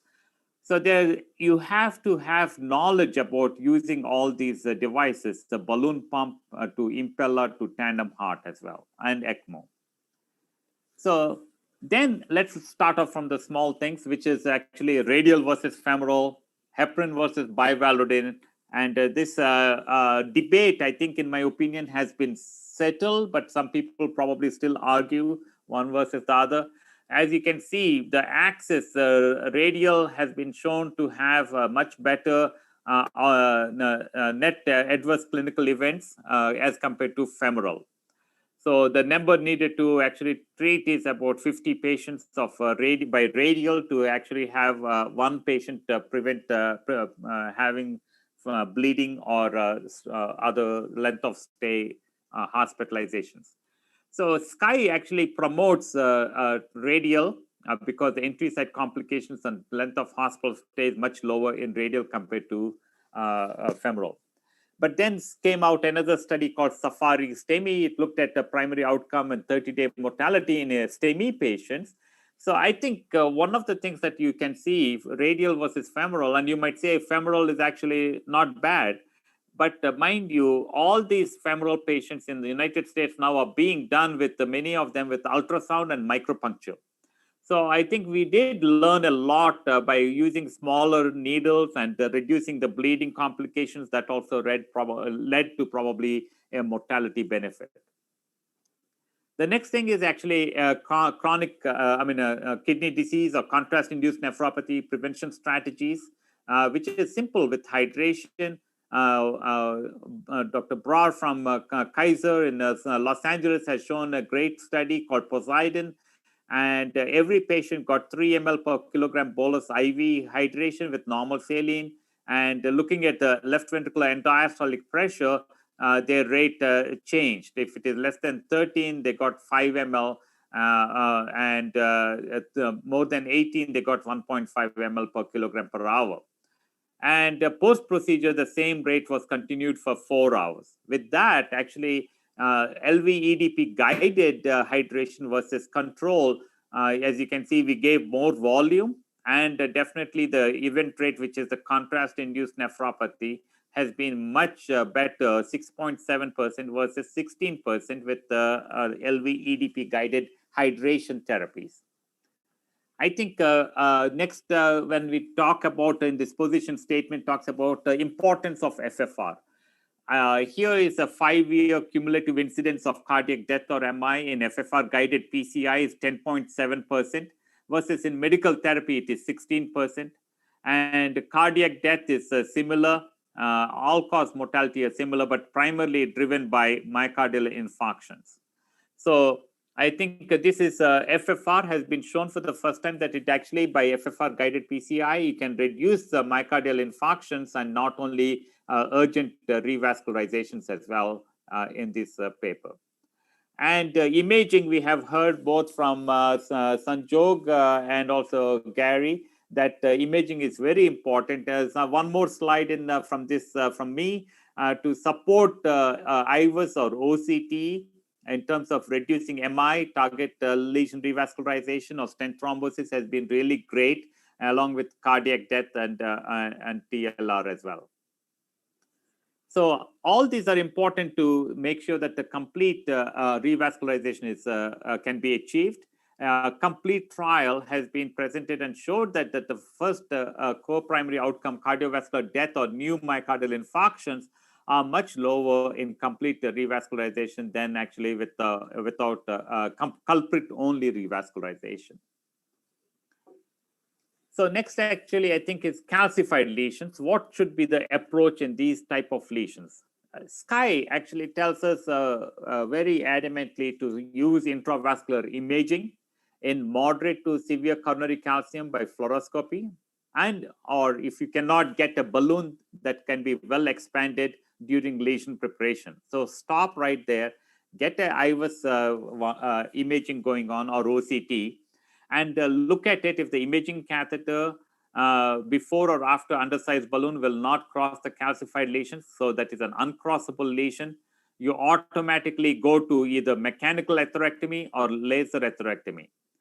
And if you get a good image look at if the calcium is more than 180-degree arc of calcium, and if it is more than 5 millimeters in length and more than 0.5 millimeters in thickness, then also you should go to mechanical atherectomy, laser atherectomy, and nowadays we can use IVL, which is also currently approved in the United States. But if these high-risk features on intravascular imaging are not seen, then you can go with the full expansion 1-to-1 with a non-compliant or cutting or scoring balloon, or an OPN balloon in India, and then go ahead with the stenting and image-guided optimization if you get a full expansion of the balloon. If not, still go back to mechanical atherectomy. How about recurrent in-stent restenosis? That's another place where we always have a problem, and we have Csi talks about it, but this is my own proposed algorithm for our patients with ISR. Look at the imaging, try to understand why there is in-stent restenosis. First of all, is it a neo-intima or a stent fractures? So by looking at that, if the patient prior to coming to you had a bare metal stent, you can treat with the drug-eluting stents or drug-coated balloons. In India, they are available, not in the United States. And if it is drug-eluting in-stent restenosis, we do have vascular brachytherapy versus actually drug-eluting stents. And if it is recurrent drug-eluting stent in-stent restenosis, then go for bypass surgery or vascular brachytherapy. We also want to make sure that we understand that LV unloading is very important in people with acute anterior wall myocardial infarctions, which are large and with EF less than 30%. We have Csi definitely says to wait for these results in the door to unload STEMI to see between age 21 to 80 with acute anterior STEMI involvement, and after obtaining informed consent, whether to go with immediate reperfusion, no LV unloading versus impella for 30 minutes, and then unload the left ventricle for 30 minutes and then open up the artery. So this is how we can actually do this trial, and we are one of the few centers in this country to doing this currently. So how about the bifurcation lesions? In the complex PCI subset, always we talk about bifurcations. They're about 20% of all our PCIs. And preferred approach in bifurcations is still provisional side branch, provisional stenting. And but if it is a true bifurcation 1-1-1, and if the side branch has a lesion length of more than 10 millimeters, you can actually randomize them. I mean, you can actually probably think about two-stent strategy in them right away. And our preferred stent is a DK crush versus some other colleagues might do culotte or systemic T-stenting. But with the provisional stenting, you can see if if there's a good apposition and there's no lesion in the side branch, and less than 75% lesion in the side branch, no residual stenosis, no dissection, you can leave that artery alone. And people have done FFR, and if FFR is abnormal, maybe go ahead and balloon it and see and repeat the FFR. If it is still abnormal, maybe a T-stenting can be done. But all these complex bifurcations, whenever you involve, you have to do final kissing balloon, and a pot has to be ultimately ended with a pot, proximal optimization technique in these bifurcation lesions. How about the left main lesions? Professor Chen from Xiaoliang Chen from China has shown that DK crush is better than provisional stenting in people who had definitely complex 111 Medina lesions in these patients. So as you can see, the target lesion failure with provisional stent is much higher versus actually with the DK crush technique.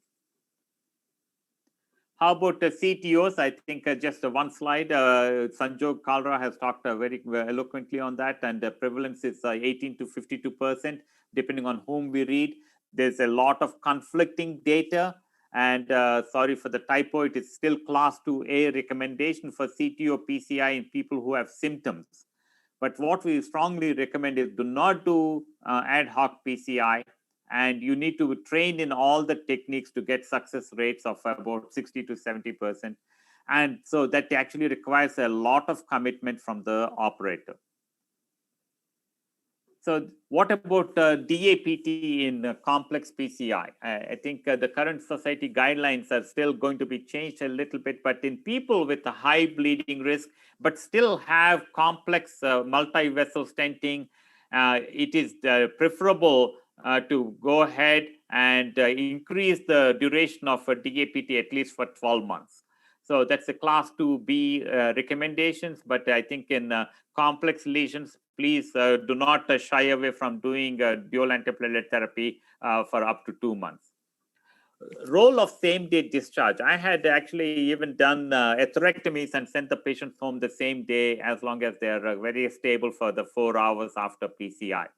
But Csi guidelines are stable angina with the negative biomarkers, no significant comorbidities, normal renal function and ejection fraction, successful uncomplicated procedures. So we do not say whether you used atherectomy or not. And they have appropriate home support and access to emergency care. I actually leave my cell phone number for them to call me if there's an emergency. So that's what actually it says. And one more thing about the role of balloon pumps is still not very clear based on the trials of BSIS-1. There is no data to support using balloon pumps in these patients. So protected PCI is something that we always talk about. We are trying to protect them against a hemodynamic compromise in people with these comorbidities and complex coronary artery disease and hemodynamic compromise. I think ideally coming to this, again, complex large bifurcations, multi-vessel disease, left main disease, EF less than 35, and people with heart failure, diabetes, please think about it and make sure you get the best outcomes on these patients. And so for saphenous vein graft, we also have talked about that as in the Csi statement as to which patient should be protected with the filter and who does not need to be protected. Either ostial or 2 distal lesions, probably you don't have to protect it. But if it is a degenerated graft with a lot of clot burden, it is better to protect it with the filter wire or distal protection devices. With that, I'll stop here and I'll be more than happy to take any questions. Thank you. Thank you very much, Dr. Ramesh, for your superb lecture. It's excellent disposition of the subject, and the podium is open for discussion. I can see Dr. Rai. Any comments, Dr. Rai? Devabroto Rai. Hi, Ramesh. Good evening. Yes. Good evening, Dr. Rai. It's always a pleasure to listen to you. I have one query.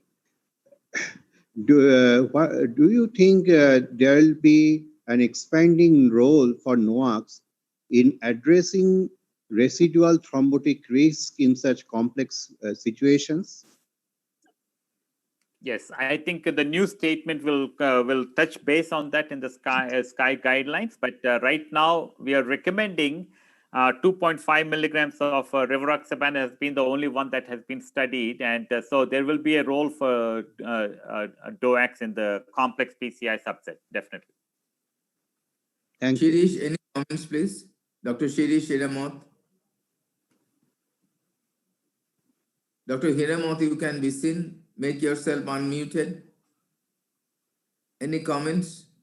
Because Ramesh has given a very vivid account. He has touched all the facets of PCI, who are the very vulnerable population, how to use, how long DAPT, what sort of procedure should be done bifurcation algorithm, CTO algorithm. So he has touched all the things practically. Excellent lecture, Ramesh. Very good lecture. Dipankar, any comments? Dipankar Mukherjee, Professor Dipankar Mukherjee. And Ramesh, 1,080 delegates and 27 faculties have watched your lecture and heard to it. And I think it was a very learning one. And thank you very much for, you had a lot of hardship today. You had a very complicated TAVR.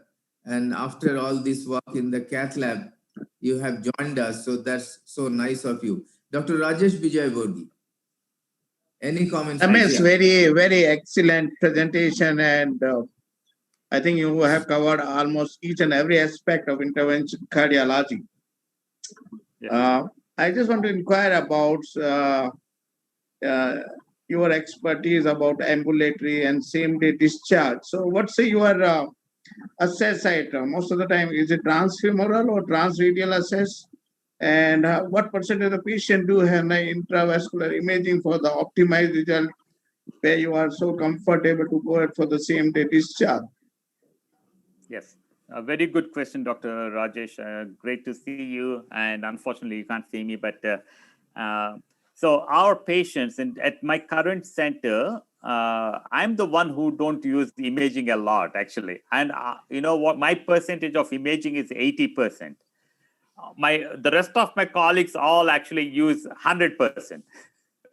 So we do a PCI, 100% of imaging, and the other people, I'm a little bit less than them. All our patients are radial, preferably, and about 98% radial. And we keep them for 4 hours and they go home the same day. But we don't actually demark them between atherectomy versus non-atherectomy, no. As long as there is no complication on angiography and imaging, we send them home the same day. But Rajesh, you know, in our country, one point in the last point in the slide where he has shown to be discharged same day, Ramesh has nicely shown that there should be some backup mechanism. But I think in our country, we lack it very, very much. And I think it will not be very wise at this present status of treatment, where, you know, the patient leaves the hospital, goes 60 kilometers away, and there might not be any cath lab also. So I think at present, we should not think about that immediately. We can think it after a few years. Man, can I have a comment? Yes, Dr. Bahal. Ramesh, excellent and very educative. I have just one comment. Now, it is good to have so many, guidelines and statements. We have ACC, we have ESC, we have Canadian Heart, we have Bifurcation Club, CTO Club. So it becomes a little more confusing. Can you highlight like what Sky says differently, 3 or 4 points? Because everyone is giving now a position statement, a comment or a guideline. Right. Dr. Bell, it's a fantastic point. The reason, the last time we have guidelines from ACC or Sky was 2011. And it's taking us 10 years to come back, and maybe this year we'll have guidelines come out.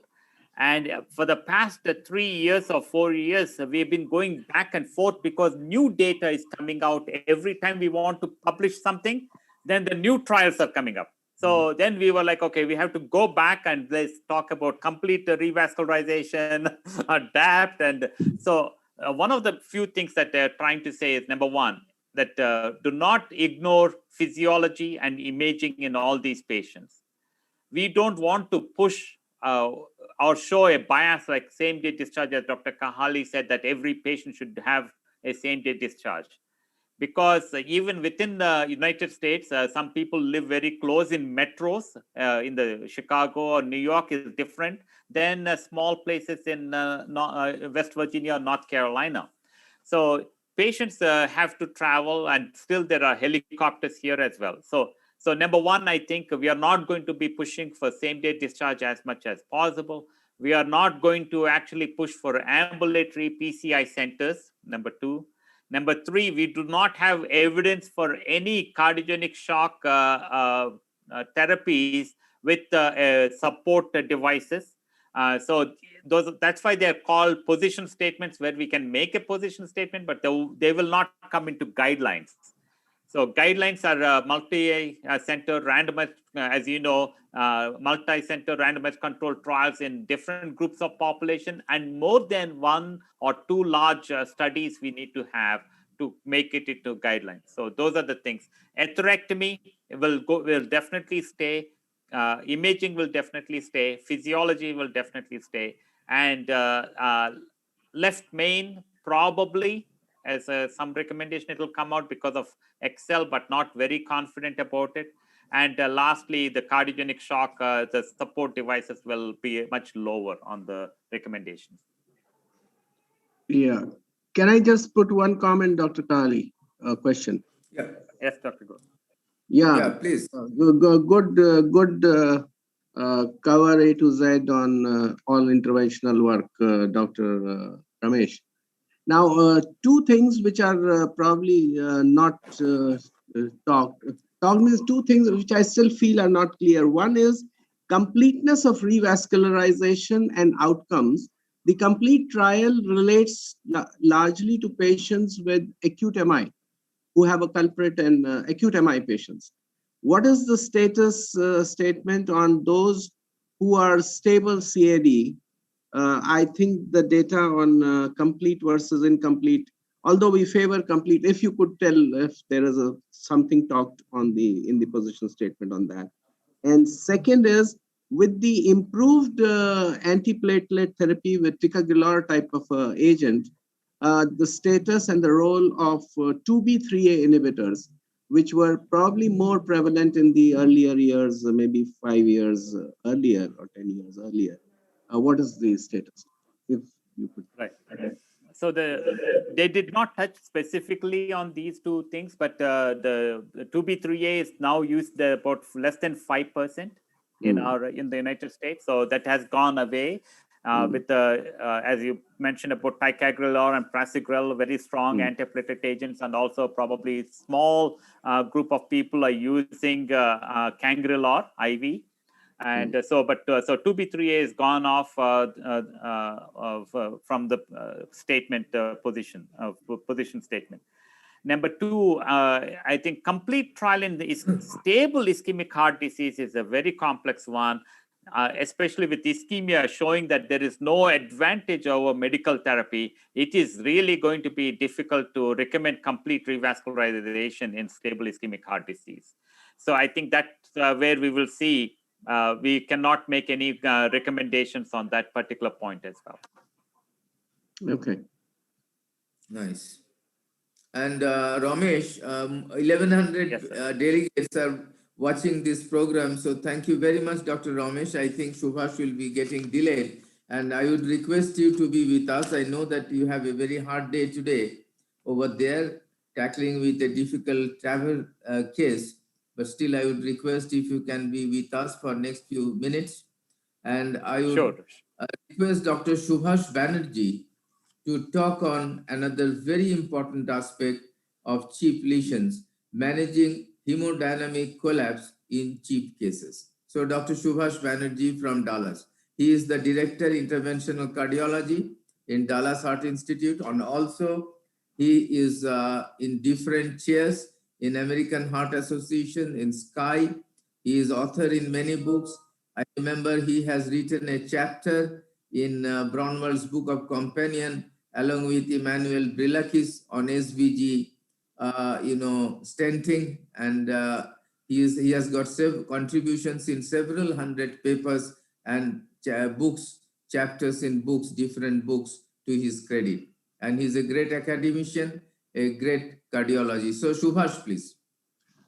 Thank you all. Thank you for the invitation. I'm actually sitting in my cath lab, so I may have some audio disturbances, so I apologize for that. And I really appreciate the kind invite to talk about managing hemodynamic collapse during CHIP cases. So my disclosures are, and first and foremost, is that I'm going to talk on the basis of cases that I've assembled from my own experience, because this is a talk you can give by borrowing slides or quoting studies. And I will be making some points which are factoids, because the time would not permit me to explain each of these cases in extreme detail, but I'll be available for questions. And here are my disclosures. None of my positions and statements reflect the official position of any of these organizations that I am affiliated with. With that disclosure, let me start off with my first case. And I think each case will have hopefully a learning factoid that I want to share, and something that from my own very recent experience. This is a story of a patient who presented with stable ischemic heart disease, severely depressed LV systolic function, and multiple wall motion abnormalities. I wouldn't describe each angiogram in great detail, but you can definitely see the diffusely diseased left main and calcified LAD, and especially the left circumflex, the RCA is small caliber. Here is his LV systolic function. As you can see, there are multiple areas of wall motion abnormality in this patient, and the overall LV systolic function is estimated in the range of 30 to 35%. We briefly wanted to initially take a femoral approach because we wanted to perform this case with mechanical circulatory support. On the left panel, you see the very calcified distal aorta, very severely diseased common and external iliac artery.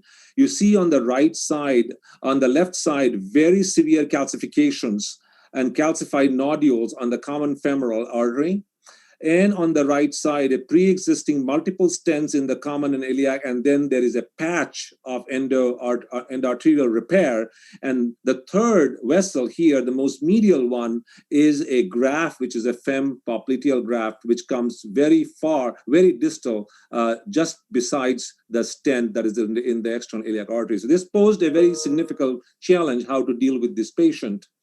What we initially did is try to get right-sided common femoral access just through the patch. We tried multiple attempts, and I'm giving an abbreviated view. The wire actually went besides the stent and between the wall of the stent and between the arterial wall multiple times, but we were able to successfully canalize. Because there was a pre-existing stent, we wanted to use the left common femoral artery as the initial approach. We treated it with intravascular lithotripsy to break the calcium. And after breaking the calcium, as you can see, there are still lots of areas of calcified nodules present. So we decided to put a covered Viabahn stent, and on the left panel is the deployment of the Viabahn stent. And after post-dilation, we had a good area of caliber vessel that was restored. And then we obtained acute vascular access using 2 Perclos through the Viabahn stent acutely. And this strategy works very well, and it is extremely safe. And after getting access through the Viabahn stent, we deployed 2 Percloses to pre-close the Viabahn stent and deploy our sheath through that.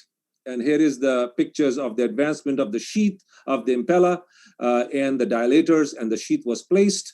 And a single access, so what we do is we place the CP sheath of the impella, and through which we deploy the 2.5 impella, and there is still remaining space for a 7 French sheath, which is deployed for delivering the guide catheter. So single access obtained in this patient. And the PCI, briefly, the PCI was performed with mechanical circulatory support with atherectomy and rotablation of the left circumflex and the left main, after which bifurcation PCI was performed of the circumflex system. After adequate predilation, you can see the heavy calcification. We use extensively OCT imaging to guide our strategies. I'm giving you an abbreviated view of this case, and after which bifurcation stent strategy, the left main of the artery of the system was also treated after adequate predilation and imaging. And at this time, the patient started getting a little hypotensive, had to be started on a low dose of dopamine. And after left main stenting, the patient suddenly lost a significant amount of blood pressure. His blood pressure were in 30s. And we were about to start CPR on this patient, but his EKG remained tachycardic but stable. There was no ST elevation, and the angiogram showed that the coronary system was fairly well perfused, and the motion of the heart was little limited. And here is the angiogram we took of the peripheral system. I would like you to play it and make a very important point that when you have a sudden pelvic arterial rupture and perforation, the extravasation of contrast can be very subtle. And this happens unlike coronary perforations where there is extensive staining.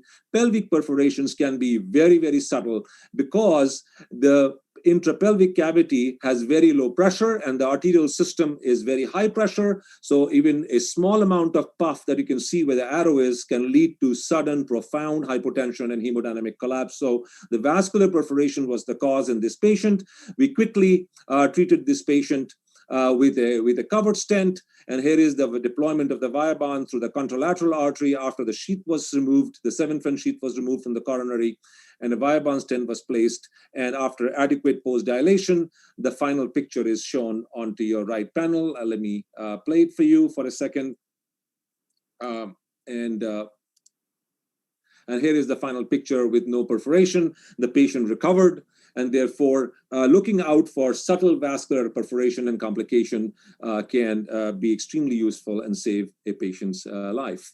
The second case is a case where we used mechanical circulatory support in a patient with stable ischemic heart disease who was deferred from coronary bypass surgery because of comorbid condition and especially because of a recent need of a biopsy of a heavily calcified lung nodule, which later turned out to have stage 2A lung cancer. And as you can see, the first picture shows the baseline with heavily calcified LAD, distal left main. And the second picture shows after we have just completed, after OCT-guided imaging of the mid-LAD, the left main, after CSI orbital atherectomy. At this time, we saw that there was a distal lesion, and as you can see in the initial picture also, and the picture that is after the initial completion of the case, that we felt that we also wanted to treat the lesion distal to the existing stent. Now, whether it was a right or wrong decision, time will tell, but we then recrossed the artery and tried to perform balloon angioplasty and stent placement. For this region, we used 2.75 millimeter non-compliant balloon and then placement of a stent. And this is the result after placement of the initial stent and post-dilation with a 3O balloon, which could have been oversized. This is a very rampant, large perforation of the coronary artery, but the story didn't finish here. We quickly used balloon tamponade followed by delivery of a low caliber, low profile papyrus stent, which is the new covered stent, unlike the other stent. And the papyrus stent was placed here. A 2.75 millimeter papyrus stent was placed within this artery and post-dilated with a 3O balloon. The patient stabilized.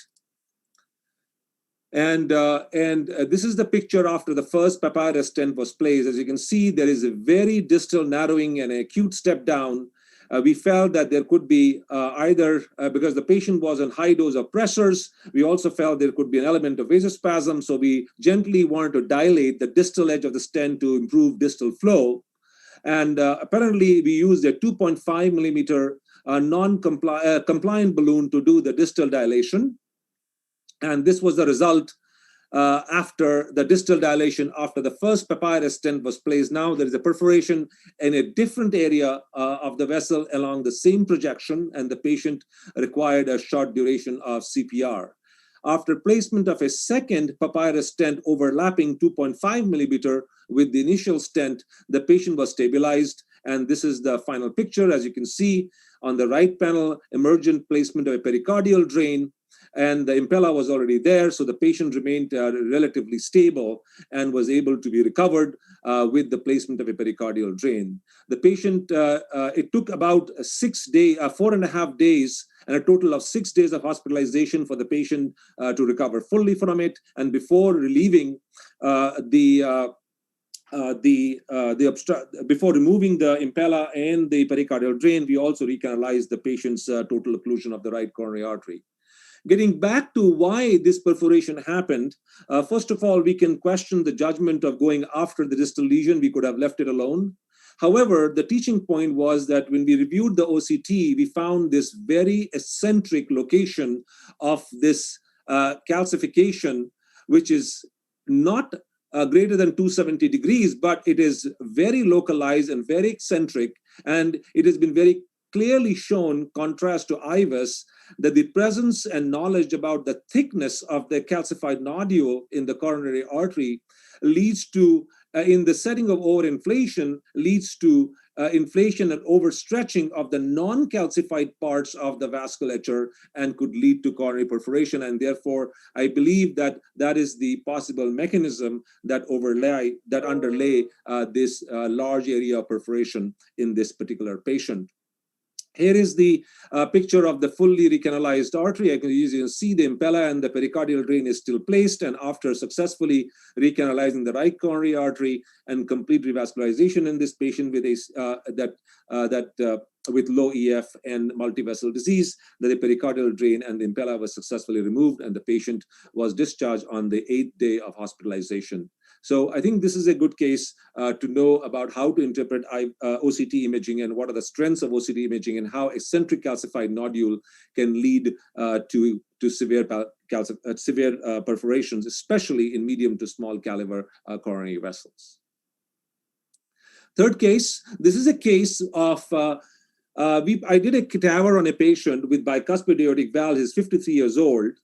After a few days, we noticed that he is developing ischemic EKG changes, and the TAVR valve has descended down and caused acute obstruction of his coronary arteries. And we had to embark on bilateral radial access to snare and replace the core valve, the evolute valve, and actually raise it up so that the broad part of the valve does not fall in front of the coronaries, and the waist can remain at the level of the coronaries to provide adequate perfusion. As you can see, I suggest that when you have to do that, you should use the right radial access to grab this side and the left radial access to grab the contralateral side, so you can get better tension to snare these valves.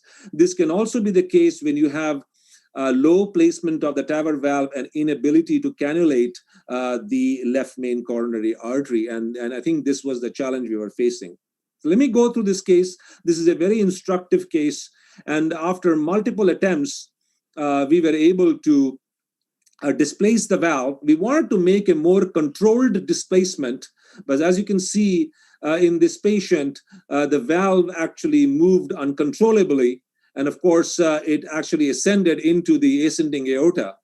And the patient ended up in acute shock from acute AI and also from limited perfusion to his coronary arteries. The patient has a two-vessel disease and a proximal LAD disease with bifurcation, not shown here, of course.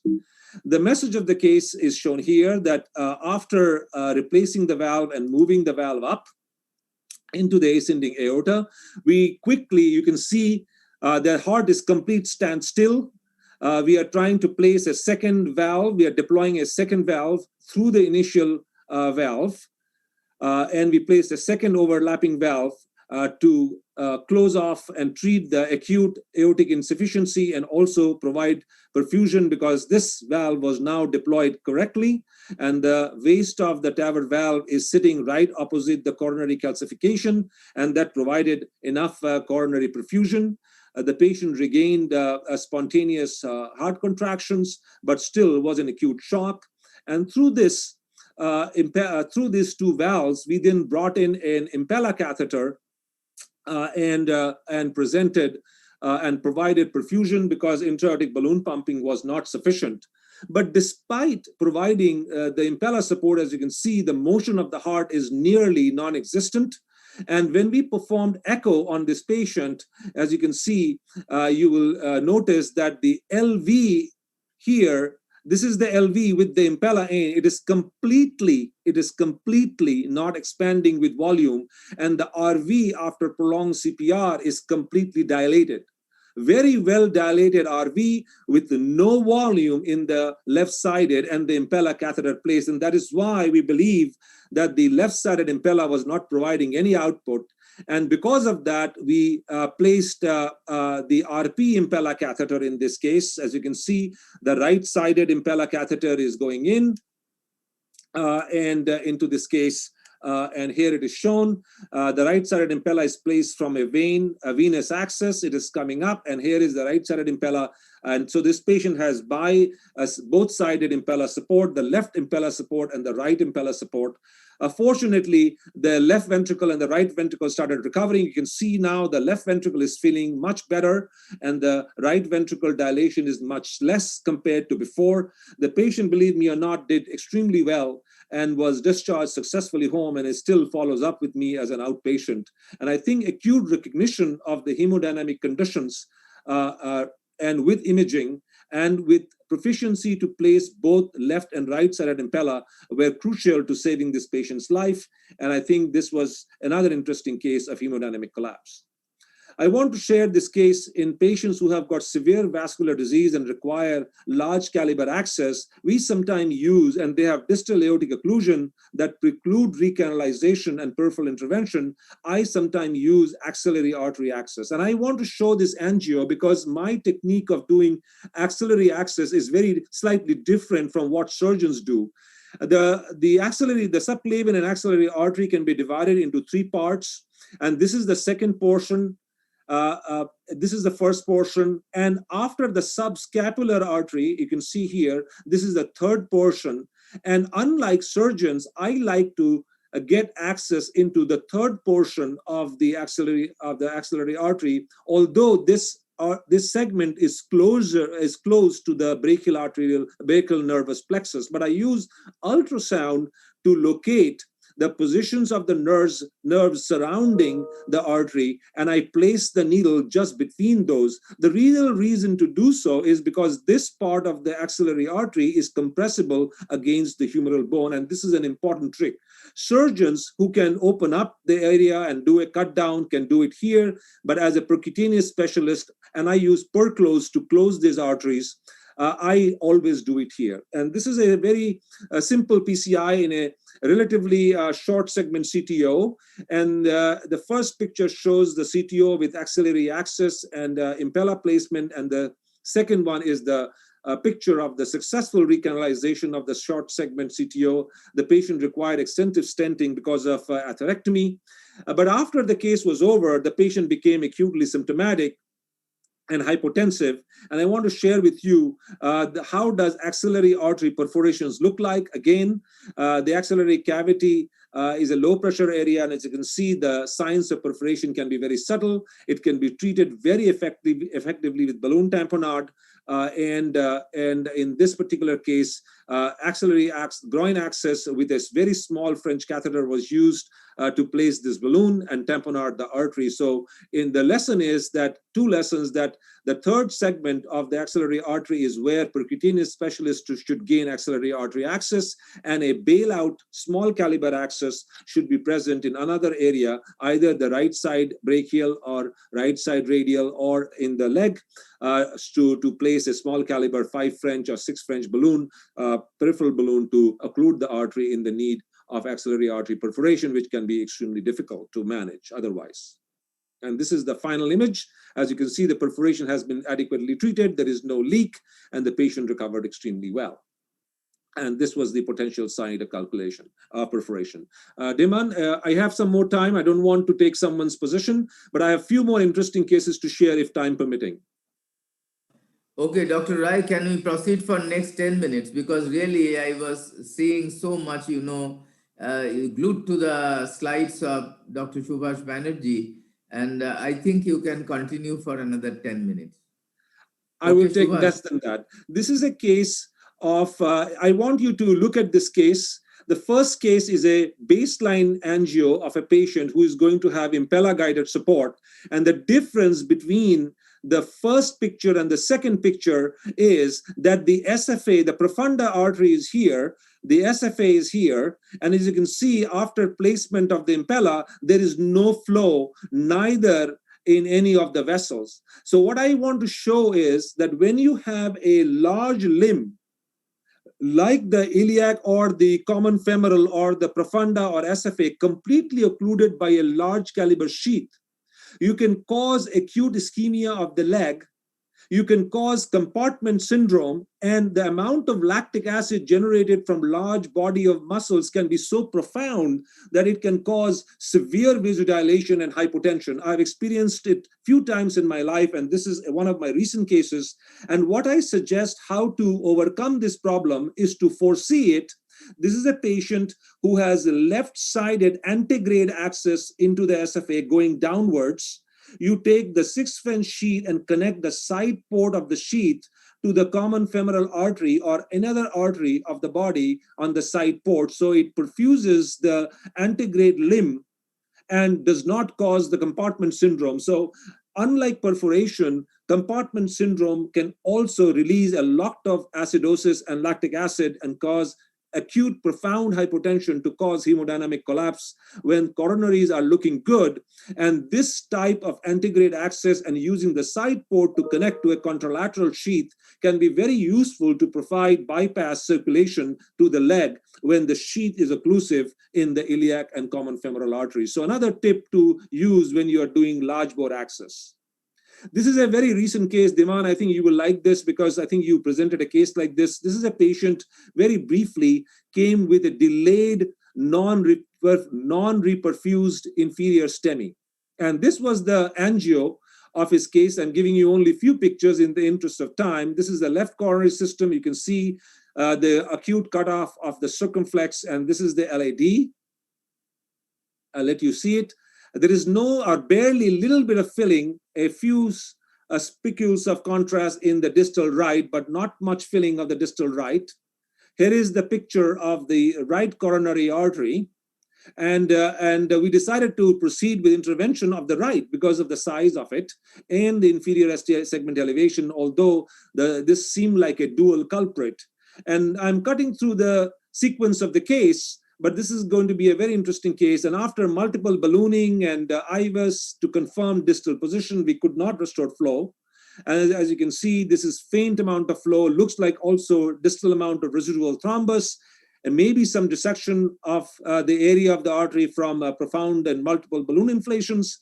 But I think at this time, the patient became acutely hypotensive and extremely hypoxic, extremely sudden acute hypoxia and hemodynamic collapse. And I want to present some options for our audience, and hopefully there are some fellows and residents. Options A, proceed and complete the culprit RCA PCI. B is do echo. 3 is immediate referral for cabbage. 4th is mechanical circulatory support. E is diuretics and diuresis. F is mechanical circulatory support and multivessel PCI of RCA and left heart and left circumflex. And G is right heart catheterization. And I don't want to belabor the point, but what we did, while I give you a few minutes to think, we initially proceeded with very quickly placing a swan and doing a quick shunt run and confirming with transthoracic echocardiogram. In the interest of time, I want to show these tracings. On the left is the RA panel, low RA pressures, RV pressure, 50 over 18. PA pressure is high, 50 over 24.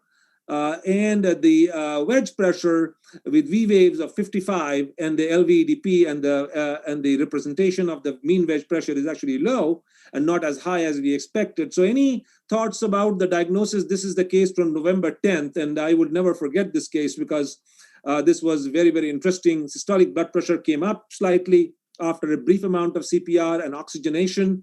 However, the diagnosis of the case was revealed very quickly by our fellow who did a transthoracic echocardiogram and a shunt run, which revealed that the PA saturation was very high. As you can see, it was 94. It was 85% in the PA compared to 94% in the aorta. And I don't want to belabor the point, but the QPQS ratio was about 4. And at this position, at this time, we did not proceed with the PCI and immediately performed a transthoracic echocardiogram because you can see on the right panel, on the left panel, the contrast and that is escaping from the LV into the RV very, very quickly and also pacifying the gap in the septum. We also called our TE expert, and because the patient was now intubated, to proceed with TEE. As you can see, the large serpiginous complex septal defect in the inferior septum, and the patient has a large VSD most likely because of a delayed reperfusion and unsuccessful PCI and multiple other causes in this particular patient. And these kinds of VSDs, I know in India, they have more experience than us in the US, can be very difficult.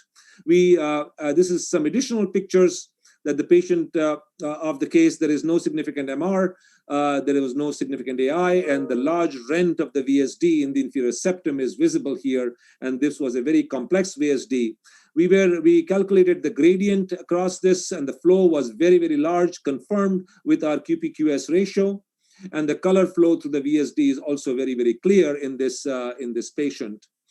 This is a very complex situation, and the decision what to do in this situation can be very challenging. There is literature for deferred surgical treatment, but I think that selects or pre-selects patients who have acutely survived the insult.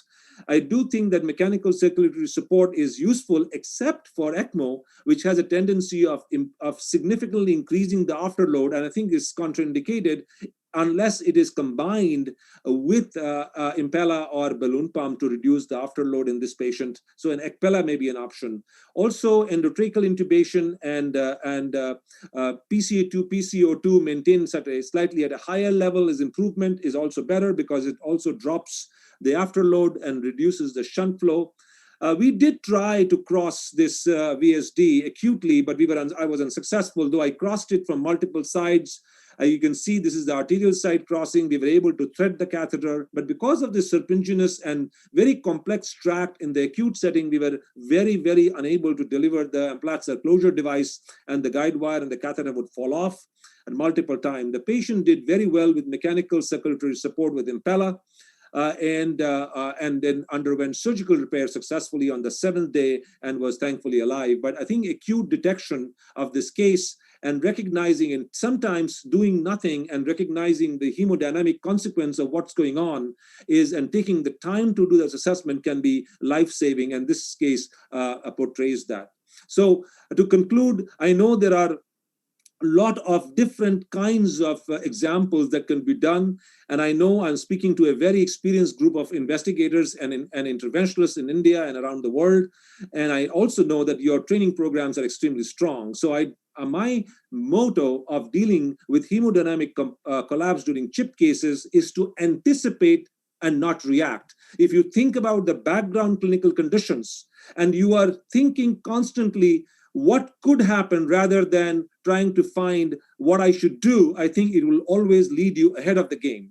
I think I categorize acute collapse, not complication, but collapse during CHIP cases into 4 major categories: coronary perforation, major abrupt vessel closure or no reflow, which can be from multiple different, I showed you some examples, but contrast, air embolism, Raj dissections, distal embolization of a large major vessel, loss of circumflex or major branch, vascular access complications like compartment syndrome or perforation, structural integrity of the heart is destroyed like VSDs, or acute valvular dysfunctions like acute MI and papillary muscle dysfunctions, and of course, arrhythmia like VT, VF, and are 4 large categories that one should think of. But I can tell you my message is that the best way to deal with hemodynamic collapse during CHIP cases is to pay close attention to the profile of the patient and to the conditions and diagnoses that lead the patient to the table.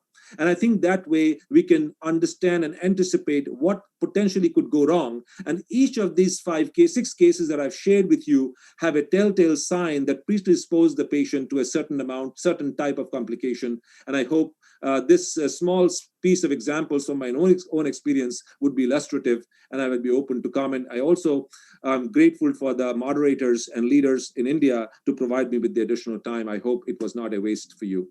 Thank you again for providing the platform. I'm delighted to be a part of your forums. Thank you. Thank you very much, Subhash, for your superb lecture, fantastic lecture, fantastic exposition of the subject, and fantastic cases.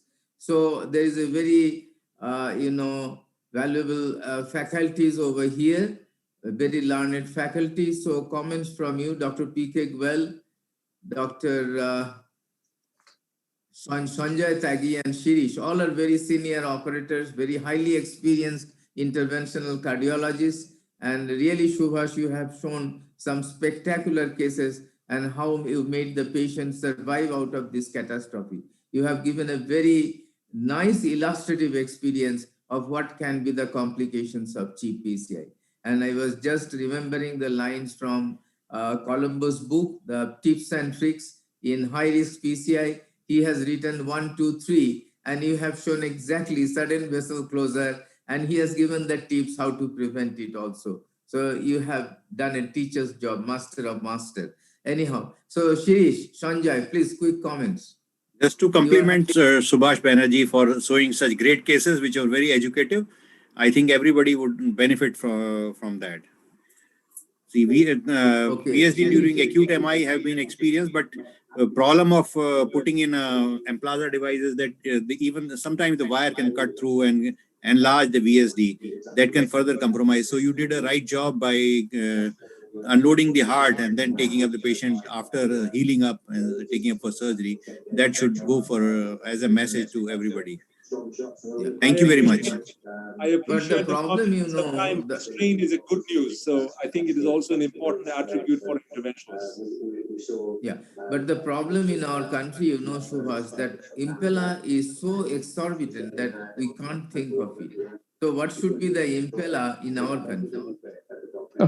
IABP doesn't provide the same sort of advantage as impella gives. You know, very few patients in our country, not to tell of 2 impellas, even 1 LV impella. So I think tandem is maybe slightly cheaper, but what we really need to do, I don't know why that's why I put the disclosure before. I think we have to develop a localized indigenous impella system, which is cost effective for India. And I think the collaboration of us and the CSI and CI, I think we can definitely create this with industry. And I think we definitely need to do this. We need to break through this barrier of cost and provide low cost options for our people in India. And I will be fully supportive of this of any way I can. Thank you very much. Thank you. Thank you, Subhash. Thank you. Shirish, any comments? Shirish? I think it was an outstanding talk. I mean, I enjoyed every line of it. And having done so much work, then to find a ventricular septal rupture at the end, it must be so disturbing. Yet to hold your nerve, try to correct, I think it shows features of a great operator, great mind. Thank you indeed. Thank you very much. I'm humbled by the comments you guys make. I am very familiar with the high quality work you all do. And every live case, I am awed by the cases you all do in all over the country. So I'm really privileged to be amongst you all, and I will extend my wholehearted support in any way possible. And I've said this to Diman, and I want to say this to you all. Again, thank you for the invite. I hope it was illustrative. Thank you very, very much again, Subhash, for your excellent case demonstration, excellent lecture, magnificent, outstanding, I should tell. And I hope that in the next meeting also you'll be with us. Please keep second week of June. Probably our annual meeting will be virtual one. It will not be possible to see in person, but you know, please join us second week of June. And Saturday, Sunday, it will be Saturday, Sunday to all the faculties as well. We haven't fixed the date as yet, but we are going to fix it within a short time. So thank you very much for your outstanding lecture. It's very educative. Ramesh, any comments? Ramesh Dagwati? Ramesh, are you there? Dr. Dipankar Mukherjee? So anyhow, just I want to tell that on behalf of CSI NIC, we are very grateful for your excellent lecture, and you are very busy in the cath lab. You told that you had a very critical TAVR case. Ramesh also had, and despite your hard work, you gave time to us, and within a short notice, you have done it. Both of you have done it. So thank you very, very much on behalf of CSI NIC, and it's our great pleasure. And please give a big hands to Dr. Subhash Banerjee, Dr. Ramesh Dagubati, Dr. Gary Min, and Dr. Sangyok Kalra. And I also extend my personal gratitude and gratefulness to all the faculties present over here, giving so much of time and making it a wonderful meeting. And we hope that in future also we'll be doing such endeavors. And thank you very much, our guest faculties, our faculties from abroad who are Indians. You are making us proud, really proud to see such patients. We are proud of seeing such cases and how you are saving the lives in precarious condition with outstanding vision and modality of treatment. Thank you very, very much. And I close the session and I thanks everybody, Dr. Devabrata Rai, Dr. M.K. Dash, and I would invite a short comment from Sanjay Tyagi and Shirish and Rajesh before closing the chapter. Just very short comments. Sanjay, any comments? No, comment that you have organized such a great interactive conference in such a difficult time, and the lectures were outstanding.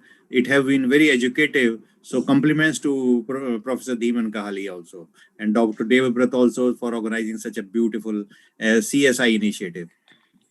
Incidentally, Subhash, Sanjay was also the Director General of our medical services, All India. A great post, you know, we all respect him. And he is also the Professor Director of, you know, of a postgraduate medical college, so in Delhi. So thank you very much, Sanjay, for your time, and we'll be meeting soon. Rajesh is also a professor in IPGMR. Any comments, Rajesh? Sir, very nicely conducted program, very informative and educative. Excellent cases by Subhash. So it's admiring how do you go ahead with bypass graft via the femoral and the axillary approach. That's fantastic and great learning with this session. I think it should continue on with this what's a COVID pandemic we are facing about. Thank you each and everyone from the organizing committee and also the various faculty members. Thank you very much, Rajesh. And so we'll be, with professor's permission, we'll be bothering Subhash in future also. Subhash, be ready for that. And maybe in short notice. Thank you. So thank you very much. And I give my heartfelt gratitude and thanks to each and everybody, including our foreign faculties and our national faculties. And also I give thanks to the delegates. 1,100 delegates were there. Today there was a live transmission, Subhash, from German Heart Center on IVL and how to deal with the calcified lesion. One long program, and tomorrow also they have it. It starts Indian time 4:30. So I also a regular attendant of that CSI, but that is not CSI India. And thank you very much, all the delegates. And I also thank Mr. Raghu and all his members for giving us an excellent tech support for the last 4 hours. Thank you very, very much. It's really pleasure to see all of you and gathering so much of knowledge, so much of information. Good night. Jai Hind. Good night. Thank you. Thank you.